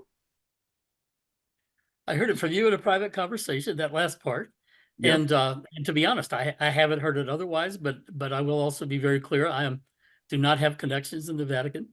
I don't have the kind of sources there that or in Argentina that you would have. So I'm not ruling any of that out. I'm just saying that I'm not aware of it personally. No, one thing I do want to acknowledge is, look, I have to be honest, as a journalist, I've given the Catholic Church a pretty hard time over the years for, horrible instances of failure to properly investigate sexual abuse, for example. But one of the things I do admire is the Catholic Church's preparedness to discuss the possibility of extraterrestrial intelligence or non-human intelligence. It's been quite progressive in this regard. What does the current Pope say, and what have previous popes said about the possibility of a non-human intelligence? Nothing I know of with Pope Francis that he said. Perhaps in a private audience he has, but I'm not aware of it. It is interesting, though, that with Pope St. John Paul II, probably the most popular Pope of our times, that he once was speaking at a parish, receiving questions from the audience. And a young girl asked him, "Holy Father, what about the aliens?"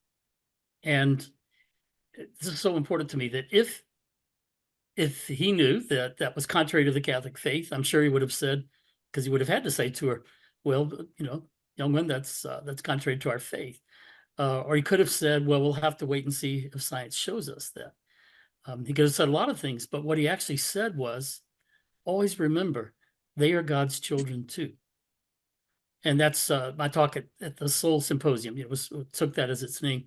And that's important because some of the folks who are claiming that it's all demonic, who are Catholic, insist that the Catholic Catechism has passages that rule it out. And I think it's very clear that those passages don't. But if there was anyone who would know what the Catechism's proper interpretation was, it was John Paul II who commissioned it, knew it well. And if he thought that they're God's children too and didn't think it was against the faith, then I'm sure that's not the intent of the Catechism. So, Congressman Burchett, Tim Burchett, I know that you've met with David Grush, that your oversight committee has heard evidence from David Grush, I think also in private hearings. And one of the allegations that former intelligence officer with the NRO, NGIA, David Grush makes is that the Vatican was involved during the Mussolini regime in assisting the transfer of alleged non-human technology, a craft of some kind that was allegedly recovered at Magenta in Italy in 1933, and that technology was transferred on to the US government secretly at the end of World War II. What do you think about that allegation? Do you find it plausible that the Vatican, a religious organization, would be involved in such a transfer? I think anything's plausible. We've had multiple incidences when the CIA has now come forward and said, and it's been reported actually that they have a recovery unit. You know, what the heck are they recovering? I think that says more about it. The Catholic Church, there's a lot of mysteries there. I'm not a Catholic. I've got a lot of friends that are Catholic. My best friend is, as a matter of fact. So I don't doubt any of this. I think it's very plausible. I've looked into that a little more than I'm telling you. And I've talked to people that are in the know that actually think that is legitimate. But again, until somebody produces the saucer or the body, it doesn't exist. And that's, we're gonna have to get it out there. And everybody loves the mystique of the Catholic Church and the Vatican and all the things that they claim, people, non-Catholics like myself, claim they have. So I'll leave that up to my Catholic friend if he thinks it's plausible. But I'm a little skeptical, but I'm not totally in denial that I don't totally deny it. And Paul Thigpen, obviously you do have knowledge of at least Catholic theology and history. Do you find it plausible that the Vatican might have been involved in assisting the United States in the retrieval of an alien spacecraft that was recovered from Magenta, Italy in 1933? I certainly think it's possible. There are folks I know have studied it and said that the information that was put out several decades ago about it, that I don't hear him saying it was a hoax, but just that it wasn't sufficient really to be convincing. But my conversations, with you, convinced me that Dave Grush probably has evidence that wasn't part of that, and so and he seems to be convinced that it happened. So all I'm saying is that I think it's possible. Simply for this, think about the situation. By 1944, Mussolini's been executed by his own people. The government's fallen apart. Things are very unstable. You still got the Germans hanging in there, and they were known, I'm sure the Vatican would have known, to be looking into this kind of stuff. The Russians were doing their own advances. If I were the Pope, and I'm just speculating, if I were the Pope and I knew that this had happened and was there, and that there was a chance that such a thing could get into the hands of the Russians or the Germans or even the mafia to sell to the highest bidder, I might conclude that the safest, most moral thing to do would be to find some way to help the United States get it. They would be the one actor that I would trust the most. I think that's just my own thinking about it. So I think it is possible. Well, gentlemen, I think we'll have to leave it there. But Paul, your answer does leave open the intriguing possibility that for 80, 90 years, the Vatican, one of the greatest religious institutions on the planet, may well have known about the existence of real evidence, hard evidence of a non-human intelligence engaging with this planet. I guess time will tell. But look, I have to thank both of you for joining us on Reality Check, and I hope you have a happy Easter break, and look forward to seeing you on the other side. Thank you both, gentlemen. Thank you, Ross. Thank you, Congressman. Thank you, guys. Pleasure. Now I'm going to go read my Bible for you. Thank you, Paul. So I found that conversation very intriguing. It really does raise the possibility that the Vatican knows a lot more than it's letting on. And I can only hope that, as Congressman Tim Burchett is intimating in a lot of his public comments, we may soon see more public hearings and more revelations from whistleblowers. Now, one of the joys of Reality Check is we get to hear from you all, and there's been a lot of questions coming in from my audience. And I just want to answer some of those questions. One of the most common questions we get from people is this one from a guy who's got the Twitter handle Empirical Peace. Why don't the whistleblowers come out with their stories simultaneously? This would neutralize retaliatory actions by the secret keepers. In fact, any retaliation would expose their deceit. Someone needs to organize this. And my dear friend, Empirical Peace, I assure you, I have tried. One of the problems we have is that the good people who are operating on the inside, who are I'm told, working inside this so-called legacy crash retrieval reverse engineering program, working allegedly on non-human technology, they are all operating under very, very tight non-disclosure agreements and security clearances. And that's how they make their living. They're good people. They're patriots. They're people who love their country. They don't like the idea of sticking their necks out on public television or in Congress because in all likelihood, it'll get shot off. And even though there may be safety in numbers, they think individually. So they're all terrified of losing their security clearance. And the best way of intimidating people inside this system is to remove their security clearance. And this is why Senator Chuck Schumer's legislation was so important. It was neutralized so ruthlessly and effectively by, in particular, Congressman Mike Turner from Ohio, who just didn't want that legislation to go through in its current form. It would have provided those whistleblowers with the protections they needed. It would have given them an exemption from the non-disclosure agreements and from those security clearances that forbade them from talking about those compartmentalized secrets. So I do think there's a pretty good reason why, even though there might be safety in numbers in many instances for whistleblowers, in this particular instance, this is a secret that's being so well kept and so the bullying and intimidation of these witnesses is so fierce, it's not an easy thing for them to step up and be counted. Let's just have a look at another couple of questions. Oh, here's one. Who would you like to see replace Sean Kirkpatrick? If you could pick someone, who would it be? I recently had the pleasure of meeting Colonel Carl Nell, who's a former chief of the UAP task force. Magnificent warrior intellect. I've never before met somebody inside the military who's quite so bright and sharp and well attuned to the UAP issue. So if there was one person I'd put and say he should be there, it would be Colonel Carnell. And frankly, for that very reason, I don't think it's going to happen. One more question. It seems as if there is pretty solid insider certainty that there is irrefutable evidence that the US government is indeed being dubious on this issue. Why then can you not please provide this credible evidence to the public? This issue will not press forward when there is a possible debunk. And I completely agree with you. I think the whole UAP social media community is just going to have to be a lot more patient. Truth will out.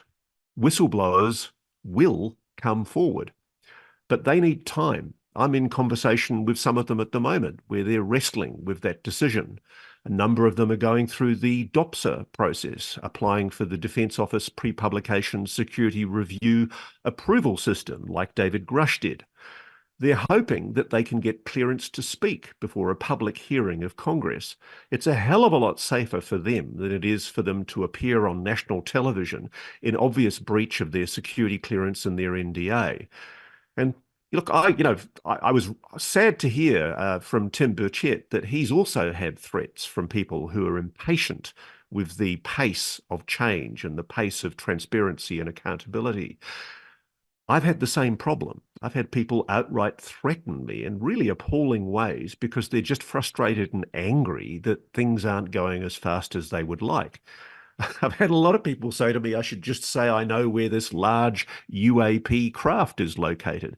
And I've explained very strong reasons exist for why that particularly national security sensitive installation shouldn't be revealed. Ultimately, we're all part of a very good alliance, the Five Eyes Alliance, that has kept world peace and security since the end of World War II. The Yakuza Agreement, the Five Eyes, an alliance between my country, Australia, and the United States, England, Canada, New Zealand. It's really important. And for the good reason, we don't want to jeopardize vital national security concerns. So there has to be a balance. And even though people would love me as a journalist just to come out and spew everything I know about the subject, I actually do think there are very good reasons to be cautious. But I do think there's reason for optimism. And I think we can only wait and see what comes out of Congress and other quarters. More on that soon. Thank you very much for watching Reality Check. I hope you enjoyed that very stimulating conversation between Representative Tim Burchett and Professor retired Paul Thigpen. See you again.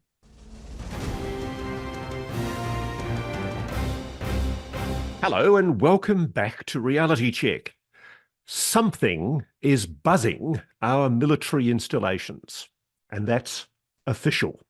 Today on Reality Check, we're looking at the prevalence of unidentified anomalous phenomena, some might say drones, UAVs, over military facilities.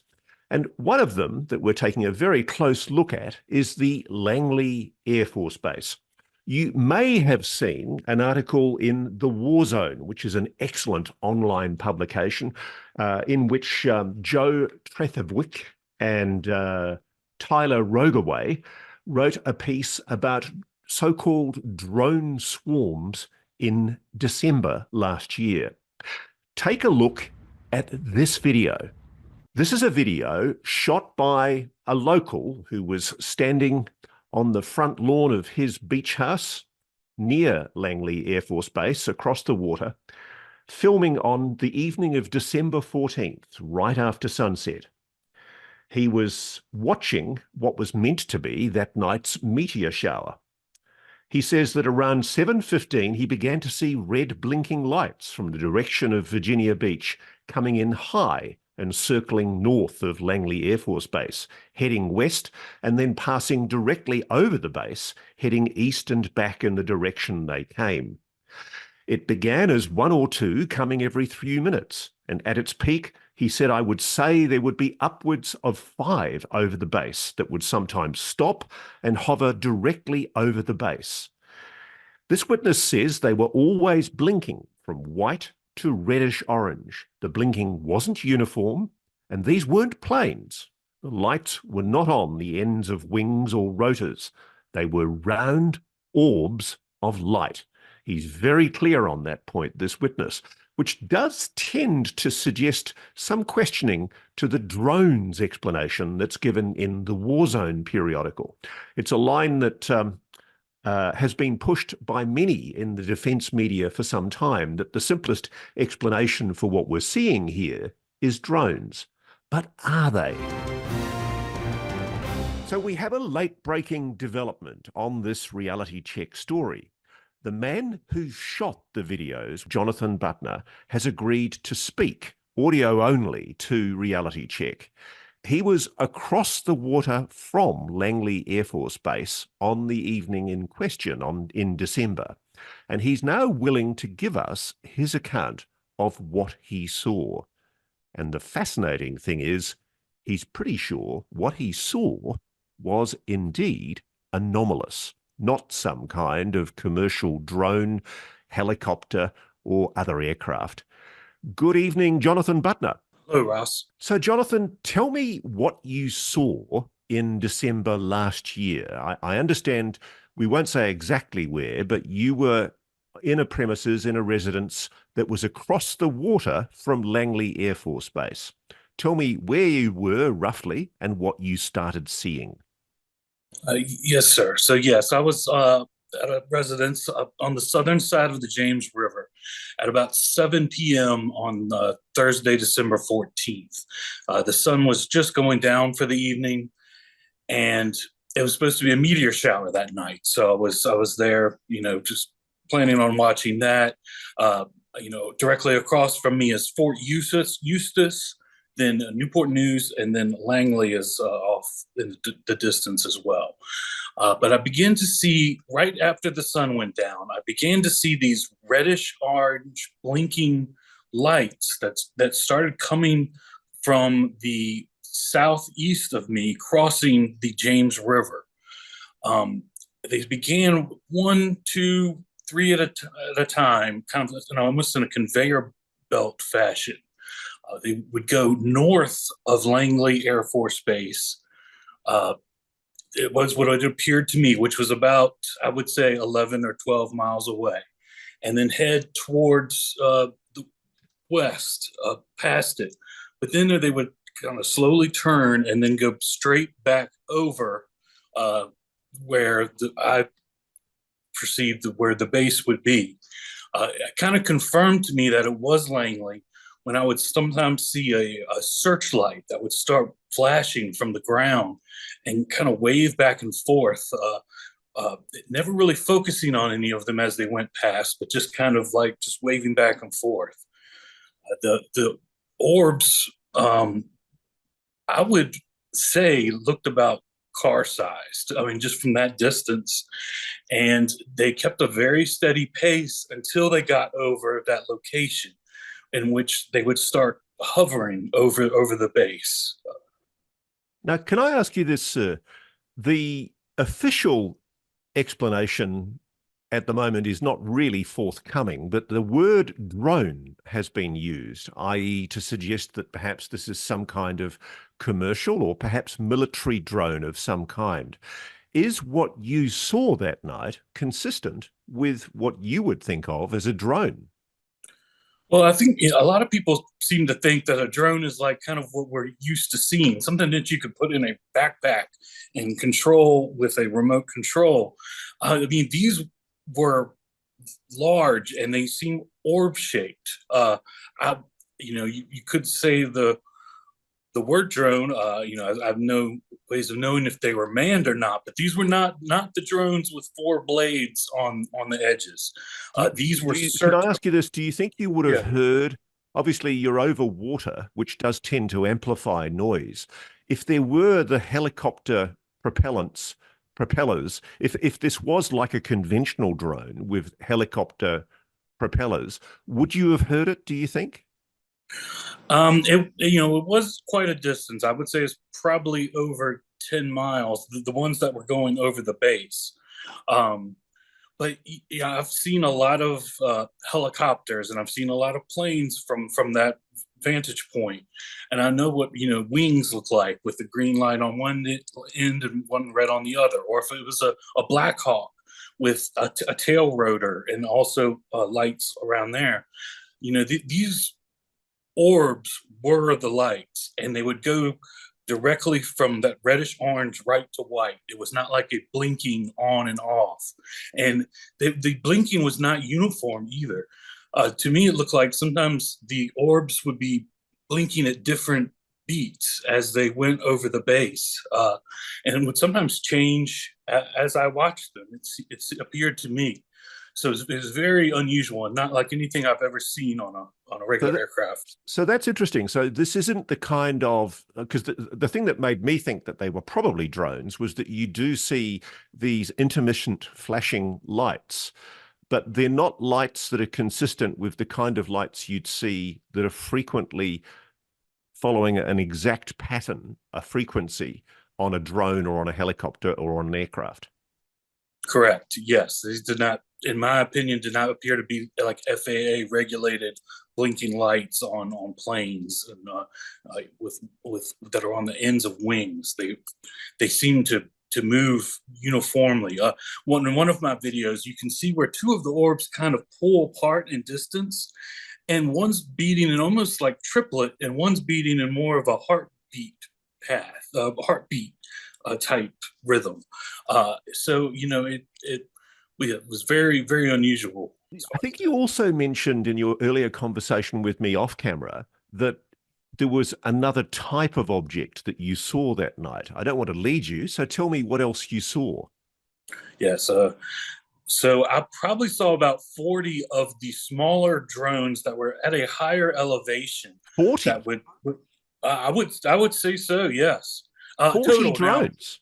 So let's not use the drone word because that's a very loaded word. You saw 40 orb type objects. What color were they? They would go from the reddish orange to white light, changing from one shade of that light, the reddish orange, to white, and back and forth.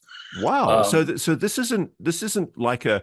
I mean, I noticed the Warzone used the terminology drone. This isn't something that's consistent with something that's the size of even a commercial drone. A commercial drone is possibly, what, a meter across.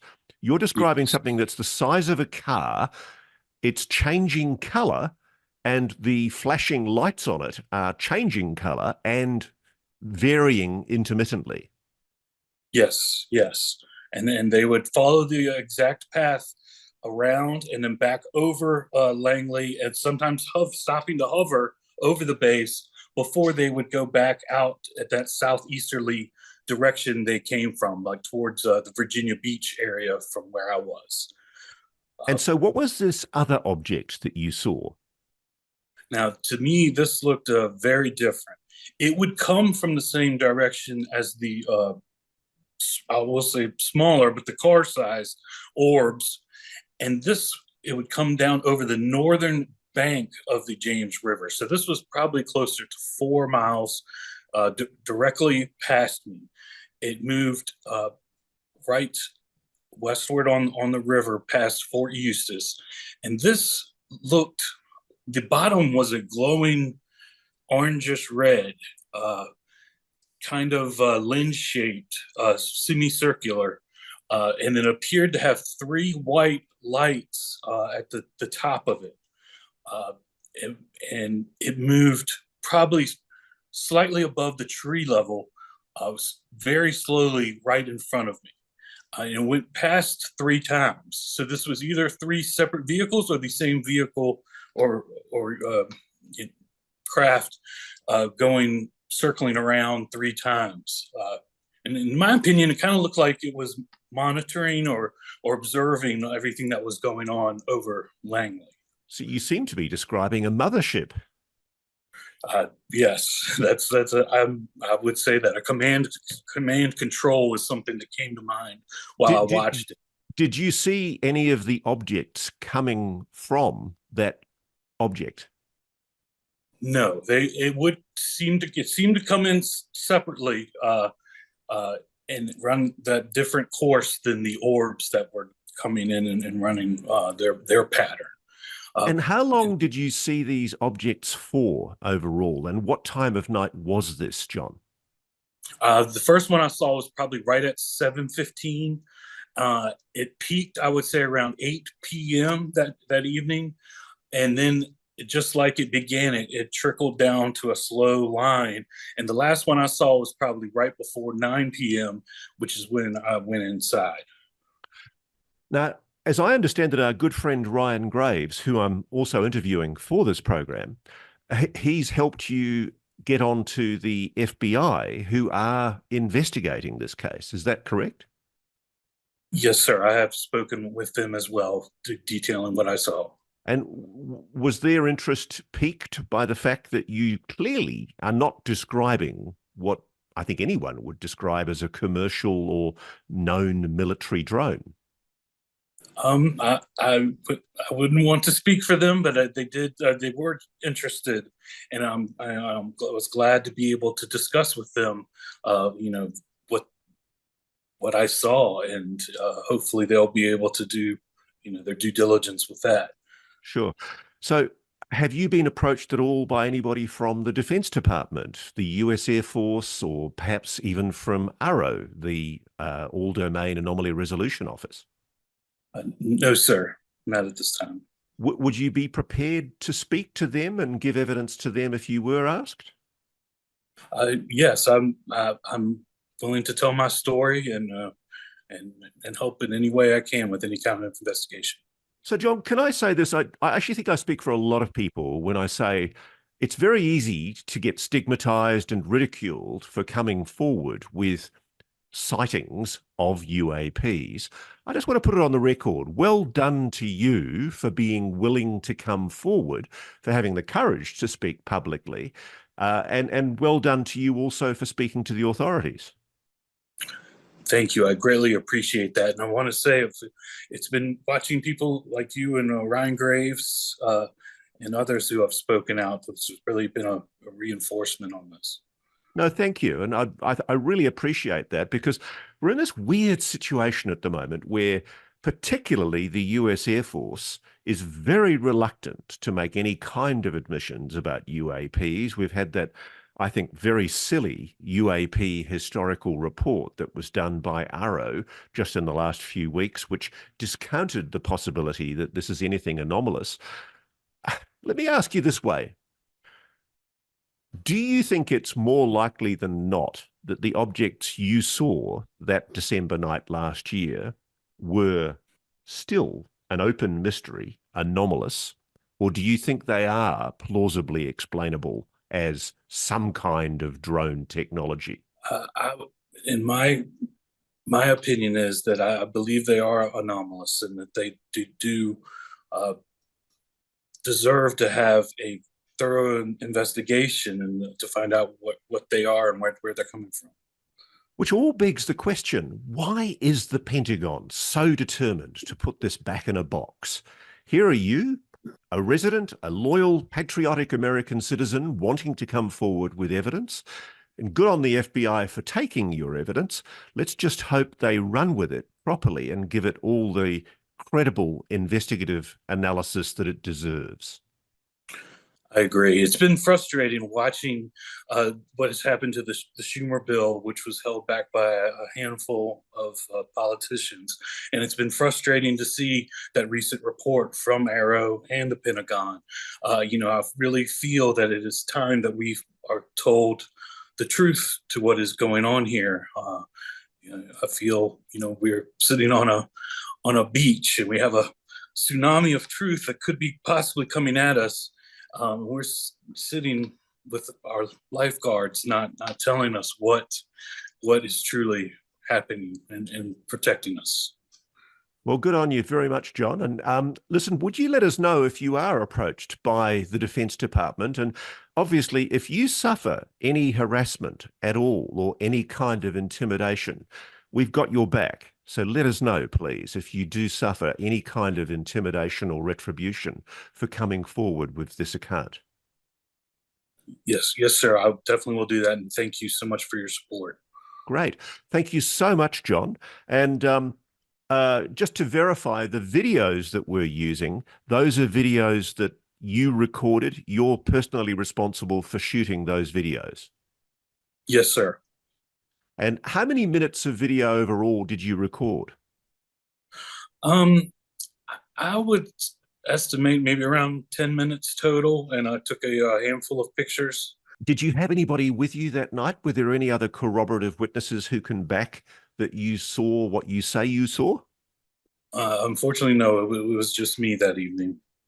And were there neighbors also looking at this weird phenomena that you were looking at across the water?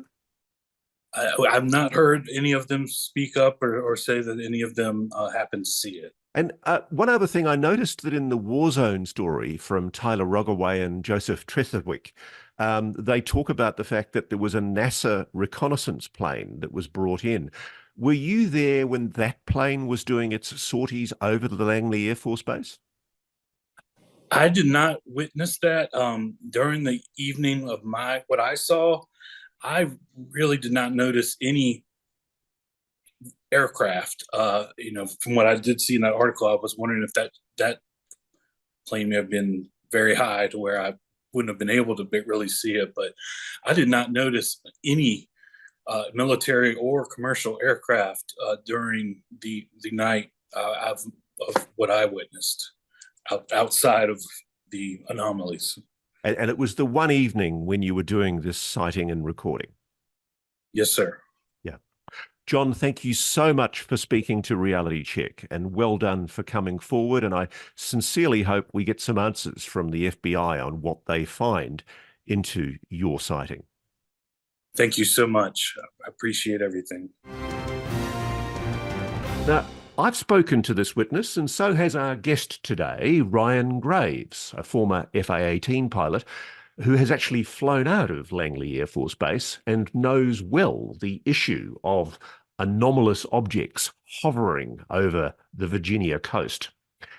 And what's very interesting is this witness does not believe that these objects, whatever they are, can be easily explained away as commercial drones. He says they didn't behave like a commercial drone. And the one thing that does puzzle me is if you were some kind of non-human intelligence or some kind of stealth technology coming in to get a peek at a US military base, why would you have flashing lights? Now, that's the issue we're going to explore today on Reality Check. And let me now bring in our first guest for today, Ryan Graves. Ryan Graves is a former lieutenant in the US Navy, a former F/A-18 fighter pilot. He's the co-founder and executive director of Americans for Safe Aerospace, which is essentially a non-profit dedicated to military and commercial aircrew impacted by UAP and the pursuit of UAP transparency. And you'll know him because in July last year, July 2023, in what was the first public congressional hearing into UAPs in over 50 years, 54 years in fact, Ryan was one of two former US Navy fighter pilots who decided to testify under oath about UAPs being a potential national security and safety of flight issue. Now, his F/A-18 squadron during 2014-2015 was operating off the coast of Virginia Beach, training in a training area set aside for fighter military aircraft. And they observed and tracked UAPs that had infiltrated military airspace. And as you'll see today, Ryan Graves takes this issue very seriously indeed. He doesn't think it's an issue that deserves to be treated with flippancy or dismissiveness, which frankly, I suspect is what has characterized much of the attitude from the Pentagon's UAP office, AARO, the All-Domain Anomaly Resolution Office, up until now. So today we're going to be talking to Ryan Graves about the implications of this latest video from Langley Air Force Base, one of apparently a series of incidents that occurred throughout December where drone swarms were buzzing one of the most sensitive military facilities on the east coast of the United States. This is a base where they have F-22 stealth fighters. It's the forward defense base for the defense of Washington, D.C. and the East Coast. What the hell was it in December 2023 that was buzzing one of our most secure fighter bases? So Ryan Graves, welcome to Reality Check and thank you for joining us today. As you know, the Warzone periodical online has been reporting that there were drone swarms over Langley Air Force Base throughout December, and that in fact at one stage a very sophisticated aircraft, the WB-57 aircraft, which is a NASA research aircraft, was actually flown in to apparently get involved in whatever it was that was being surveilled over the base. Do you have any comment, any response to what's been seen allegedly over Langley Air Force Base? Well, I think it's incredibly important, Ross, that we pay attention and respect the indications that we're seeing from these drone incursions. It may not seem like that big of a strategic flaw to have these types of drone incursions on a base like this, but it does not take that many UAVs, that many drones to cause a serious national security concern, as we've seen in the Middle East with attacks on pipelines and airports. Do you think there is any evidence at the moment to conclude definitively that they are commercial drones? Well, I haven't seen enough data on this particular case to be able to say one way or another. I know there are reports that the government is reporting these as, I believe, UAV incursions. I've heard other eyewitness testimony stating that they've seen things that are a little bit harder to explain, but I think at this point it's too early in the investigation to say either way. Why does it matter, Ryan? I mean, obviously you created Americans for Safe Aerospace out of a genuine concern that these objects, whatever they are, they pose a threat, a possible threat to flight safety and possible threat to national security. Why? What's your concern? Well, this is a perfect example of why we need to be able to identify what's in our airspace and why it's so critically important. We cannot have vehicles that are operating or within our airspace, especially en masse, as we're seeing here. Otherwise, we're going to have potential serious concerns with general aviation traffic, commercial traffic, and potentially military operations that could be occurring nearby. And let's not forget, these things could be considered weapons themselves. If there are a number of aircraft on the ground at this base, those would make prime targets for a small explosive. Well, can you explain to us how significant is Langley Air Force Base? I know it's based near Virginia Beach, across the water from Virginia Beach. It's an area you know well because you've trained there with your fighter squadrons in the run-ups to preparations for deployments. What is the significance of the Langley Air Force Base? As I understand it, it's got the latest stealth fighter, the F-22. Absolutely. You know, it's not that dissimilar to the type of operations that we were flying in Virginia Beach ourselves in the F-18. Just further to the north, the Navy is conducting their operations with the F-22, and just further north, we're already into DC.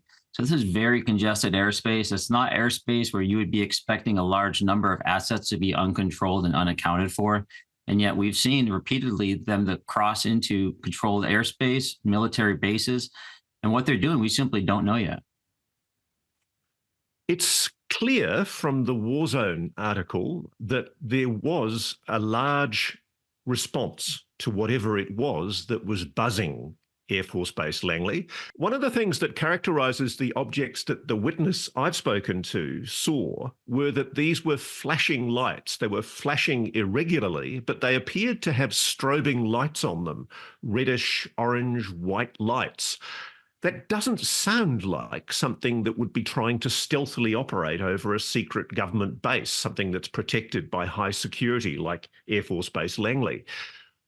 Is it plausible to you that these would be stealth drones that are being flown over a base in a way that's intended to be unobtrusive if they're operating flashing lights? Well, no, I don't think they would be intended to be stealth with the way you've just described it. And yes, that's what I've heard as well. We are seeing these objects blinking with white lights, not in the strobe pattern that one would expect due to FAA regulations, but patterns that don't seem to meet anything that I'm aware of. Additionally, the objects apparently have been lit up, the large number of them, while they're operating over the base itself. So it did not appear, at least from the information I've received, that these objects were trying to conceal their location or their presence. So this is quite interesting. This is something being operated intelligently in an overt way over a very sensitive military facility. It's almost like it's sticking its tongue out and saying, catch me if you can, because it doesn't appear that they did recover one of these objects. There's no suggestion from any of the reports that are made in the Warzone periodical that there's been any capture or any bringing down of a UAV, and yet we do have anti-UAV technology that's meant to be able to bring these things down with some kind of electromagnetic beam weapon. Well, yeah, we would think that we do have those capabilities, but as I believe it was the oncoming Northcom commander said, that this was one of the largest priorities, or was one of his #1 priorities for the first 90 days in his position. And I'm paraphrasing here, but he suggested that we simply don't have the national infrastructure to be able to deal with these types of problems. And let's put aside the possibility of, if you like, NHI and non-human intelligence being responsible for these objects for a moment, Ryan. Let's just consider the possibility that they are simply some kind of stealthy drone that's been able to insert itself over a US military facility in a way that has allowed those objects to operate with impunity. They haven't been brought down. That in and of itself is a grave national security concern, isn't it?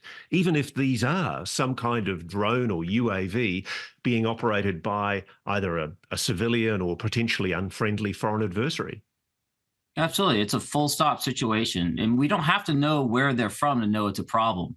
The fact that we have unknown assets operating over those types of facilities is a full stop. We don't have to determine whether they're a foreign adversary or whether they're UAP. All we know is that they are there, and we need to have the resources and attention to be able to deal with it. So let's go to what happened to you. I mean, I remember, and all credit to you, sir, for having the courage and the strength of mind and personality to make that decision to appear before the Congress last year.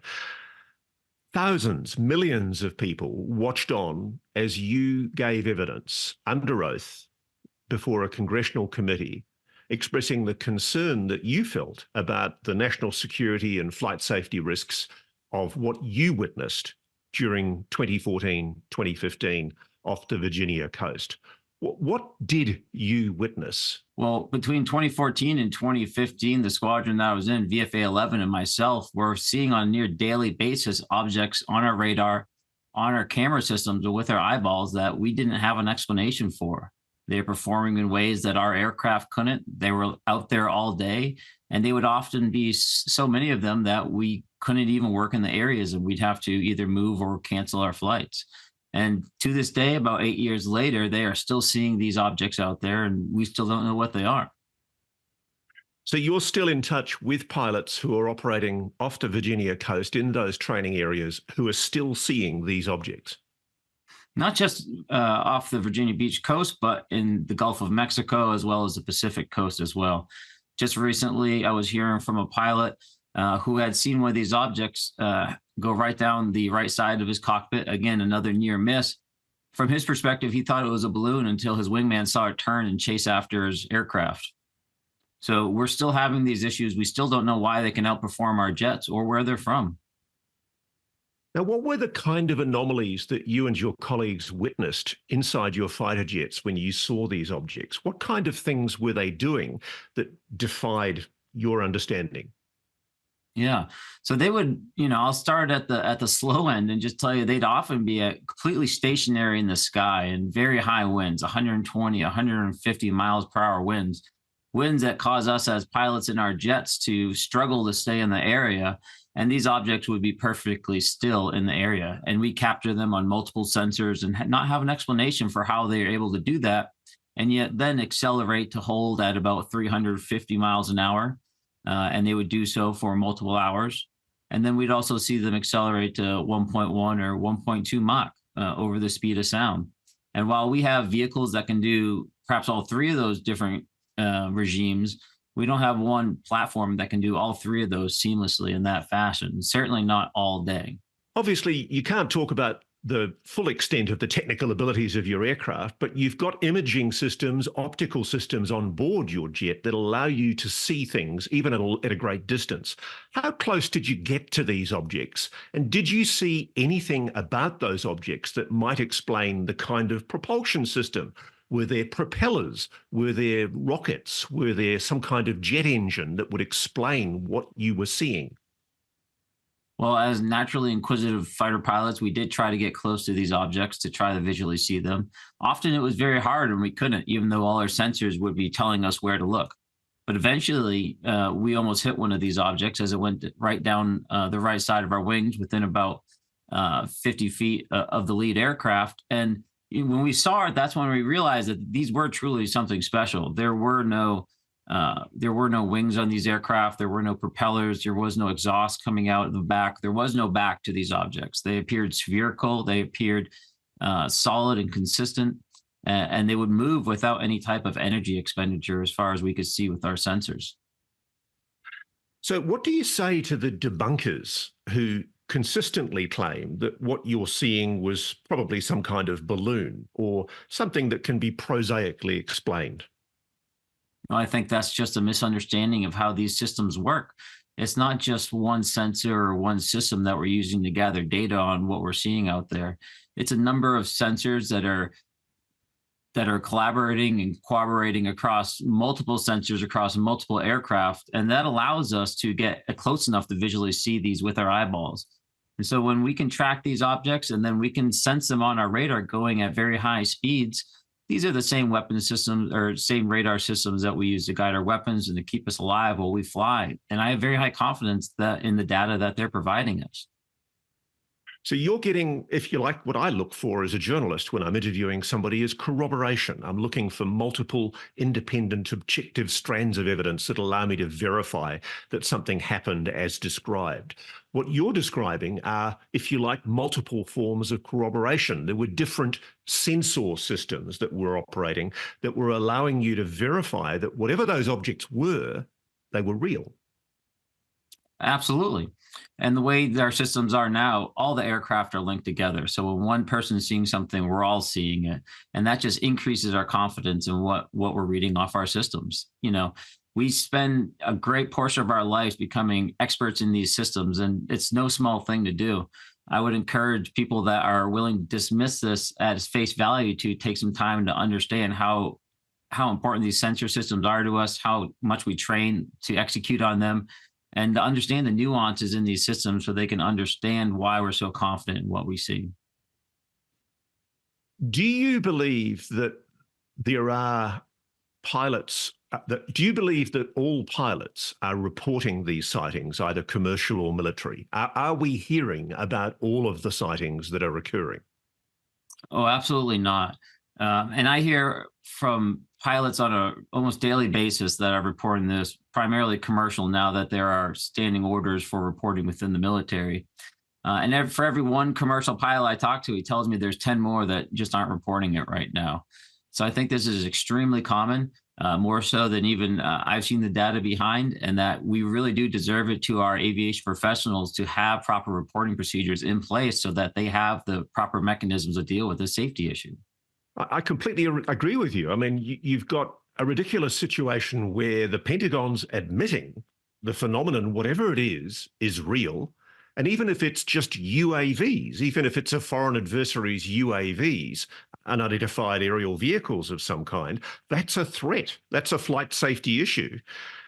It's a laudable thing that the military has mandated that they be reported.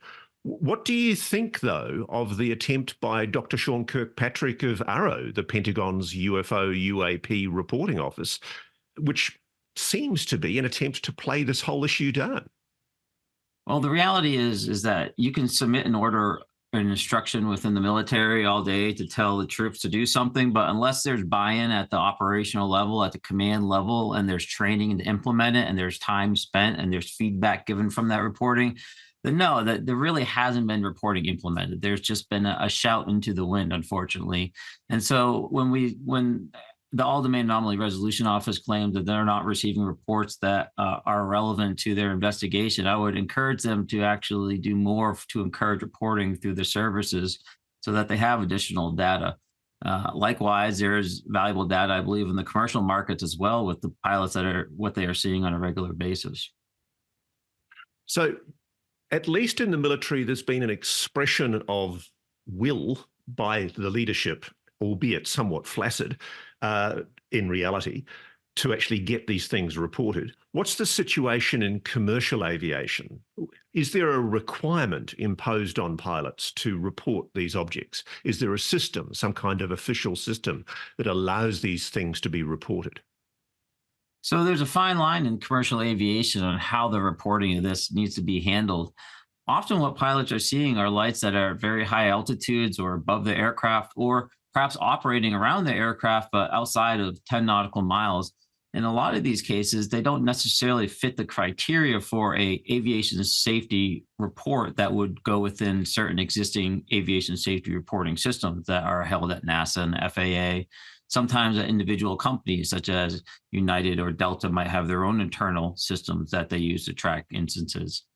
And so none of these necessarily fit the right methodology for reporting UAP, and it's not encouraged either. And so one of the things that we've done, we've communicated to folks on Capitol Hill, to our representatives, to say, hey, here's a no-nonsense way that allows pilots to be able to report something if they see something. And we have to remember, a lot of these pilots have been flying for their entire lives. They have 30, 40, 50,000 hours of experience. These are some of our best human sensors that are flying over our heads every day and every night. We should listen to what they have to say and take it seriously. Yeah, you say that pilots are some of the best human sensors that we have, but the debunkers persistently say that you guys get confused, that you don't understand what you're seeing, and that they're capably dismissible as prosaic objects, weather balloons. What do you say to those debunkers who consistently tell you that you're not seeing what you think you're seeing? Well, I will not argue that we're not perfect and we're not superhuman. We certainly do make mistakes. Again, that's why it's so important that we have consistent reporting so that we can gather the data, that we can weed out the trash, and that we can really start to see the patterns that emerge. And there's no version of this where not collecting the data is the right thing to do. So when you testified to Congress in 2023, I think it was July last year, you said that there were 30 witnesses who'd come forward to Americans for Safe Aerospace. What's the situation now? How many witnesses have you had come forward to your organisation since? I don't have the exact number on top of my mind, but it's increased significantly, multiples since then, especially after the hearing. We've received many more reports and we're still working through them. It was never our intent at Americans for Safe Aerospace to serve as a witness reporting mechanism, but pilots have been going to safeaerospace.org. They've been emailing me directly, and we've been receiving reports nearly daily. We are working with government stakeholders, with scientists and researchers in order to receive these reports and to better understand what they mean from a human factors and a safety perspective. And we're working with government stakeholders that help us understand the ramifications of this from a national security perspective as well. And so this data is being used, and it's being used to inform our policies that we're using to educate on Capitol Hill. There's a tendency, and I admit I'm as guilty of this as the next person, there's a tendency to see governments as monolithic organisations that speak with one voice. And I've been guilty, I think, of suggesting that all of government in the US is inclined to dismiss this whole UAP issue. But I've been quite heartened. I've heard from senior military commanders, people in the Air Force, people in the Navy, who are keen to take a leadership role on this, privately telling me that they are taking this UAP issue seriously. Is that your experience as well? Absolutely. There are a lot of people, both in the military now, as well as recent veterans and other professionals as well, that are reaching out across law enforcement and other agencies that are interested, and they want to know more, and they want to understand this problem, and they want to be a representative for this issue under their current affiliation. And so, although we might not be seeing drastic movements on this conversation on a day-by-day or week-by-week basis, every time that we move the conversation forward brings new people into the conversation. And a lot of those people are within the government, and they have some ways to move the conversation forward bit by bit. So it's all very important work. There's recently been an FOI, I think John Greenwald's Black Vault website put it up online, and there was a pilot off the coast of Florida from the Eglin Air Force Base who claimed that he'd seen an object that was hovering in the sky, allegedly looked like some kind of acorn, a bit like the command module from the Apollo program he described. He drew a picture of it. The video was recorded by his jet. I think his gun camera recorded apparently very good video of the object. The FOI revealed that the video existed, but were told that that video can't be released because of national security. What do you think of that kind of decision? Is it legitimate to keep that kind of video confidential because it might reveal capabilities of the gun camera vision of the jet fighter, or do you think that kind of video should be being released? That's a great question. So I'm not an expert in declassification methodology, but I will say that I have seen in the past the ability to declassify visual information by blacking out some of the more secretive information. So if this is truly just a regular video, you would think it would be relatively easy to black out the information that would be of concern. However, my understanding is that UAP related information is classified via the security classification guidelines that govern UAP. And so although they may block all the relevant information as it relates to the aircraft or the F-22, right now we would expect them to maintain classification status due to that security classification guideline. So all that to mean is that if they see something they can't explain, they're automatically going to classify it, and that's the end of the conversation. Yeah, but Ryan, according to the Arrow recently departed boss, Dr. Sean Kirkpatrick, this is all piffle and nonsense anyway. I mean, UAPs appear to be capable of prosaic explanation. He hasn't seen a shred of evidence, he says, to justify any conclusion that this is non-human. Are we being led astray if the military is using security classifications to gag, to censor public knowledge of what's really being recorded by the US military? Well, I absolutely believe that that's likely the case, as you suggest at the end there. But, you know, ultimately, the public is not going to be satisfied in this conversation until there's some justification to the dismissal of this conversation that they provided in their recent reports. the general public is not going to be satisfied by saying the DOD investigated itself and we determined that there's nothing going on here. That's not the level of trust that we have in our institutions right now, and we shouldn't expect that level of trust to be anywhere in our future. One of the things that I thought was very telling, Ryan, was that the Navy actually did acknowledge officially that it had 11 near misses with UAP that required evasive action and triggered mandatory safety reports between 2004 and 2021. 11 near misses with fighter jet aircraft or with military aircraft. That's a huge concern, isn't it? Oh, absolutely. I mean, you're looking at somewhere over north of $350 million worth of assets at that number if they were lost, never mind the lives. We take those types of incidents very serious as aviators, and we do a lot of work to mitigate those safety risks as part of our flight training. And so for us, it's fundamental that we do not ignore these risks. We need to have a method to report them.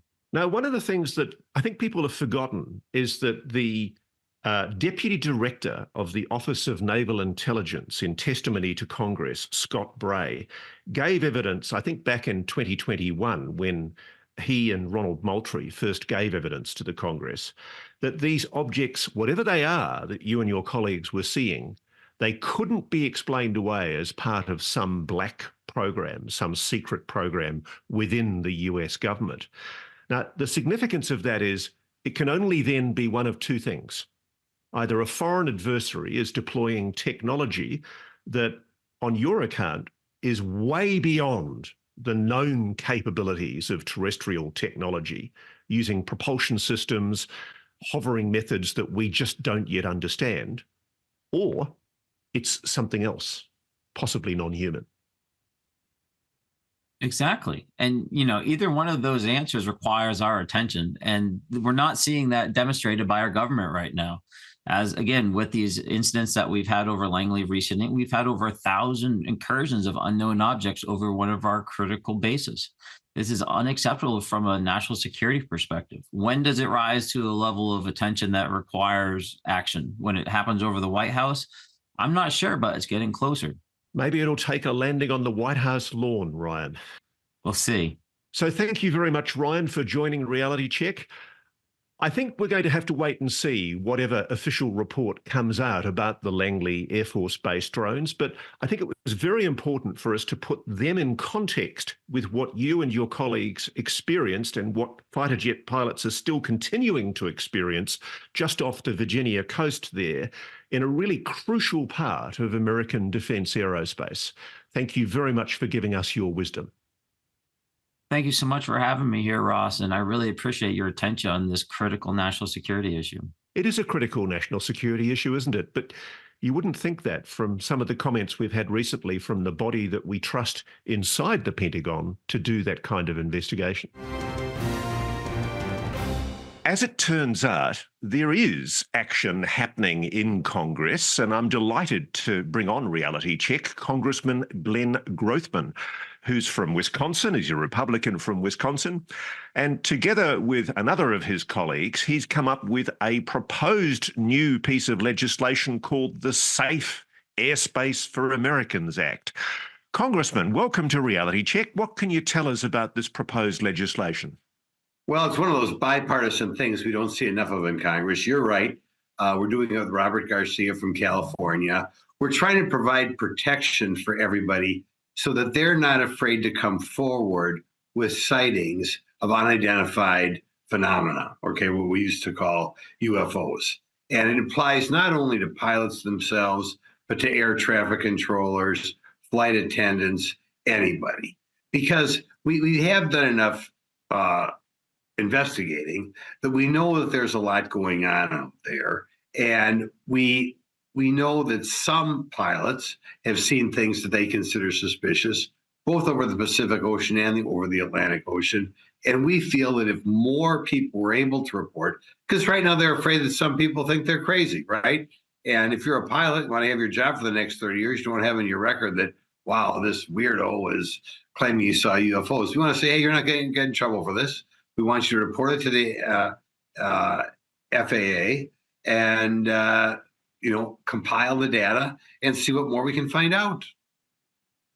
Now, what I find most admirable about the legislation you're proposing is you're bringing in proposed protections for people who come forward.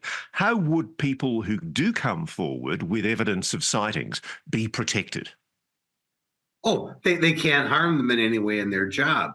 And another part of the legislation is we have to do outreach to all the relevant parties, the flight attendants, the pilots, and that sort of thing. So they know they're not going to get in trouble and know where they're supposed to report things if they do see something unusual. So that includes things like, as I understand it, that you're not allowed to use the fact that somebody's made a sighting to give them an adverse medical certificate and stop them from flying. Exactly. We don't want to have closed-minded people say, oh, there must be something wrong with Joe over there. He saw an unidentified flying object. Hey, wait a minute. Lots of people have seen these, and the more sightings that we can compile, the better off we'll be. Just speaking broadly, sir, where do you stand on the UAP phenomenon? I know your committee, you're on the, as I understand it, you're on the National Security Subcommittee of the Oversight and Accountability Committee. In fact, you're the chairman of the Subcommittee on National Security for the Border and Foreign Affairs. So that makes the issue of illegal incursions into US airspace an important one for you. How big an issue is the issue of UAPs, unidentified anomalous phenomena, for you and your colleagues in that National Security Subcommittee? We keep getting questions on it, and it's very important because we've had credible people, Air Force pilots, Navy pilots, see things that can't be explained. So there's something going on out there. There's something our government's hiding from us. We keep tracking down more government bureaucrats who hopefully will give us the final answer. And we're going to continue to do that. But we do believe something's going on there, whether it's something our own government is doing, whether it's something a foreign government is doing, whether it genuinely is something from, another planet. We'd like to know because something's going on and we are not given the appropriate answers.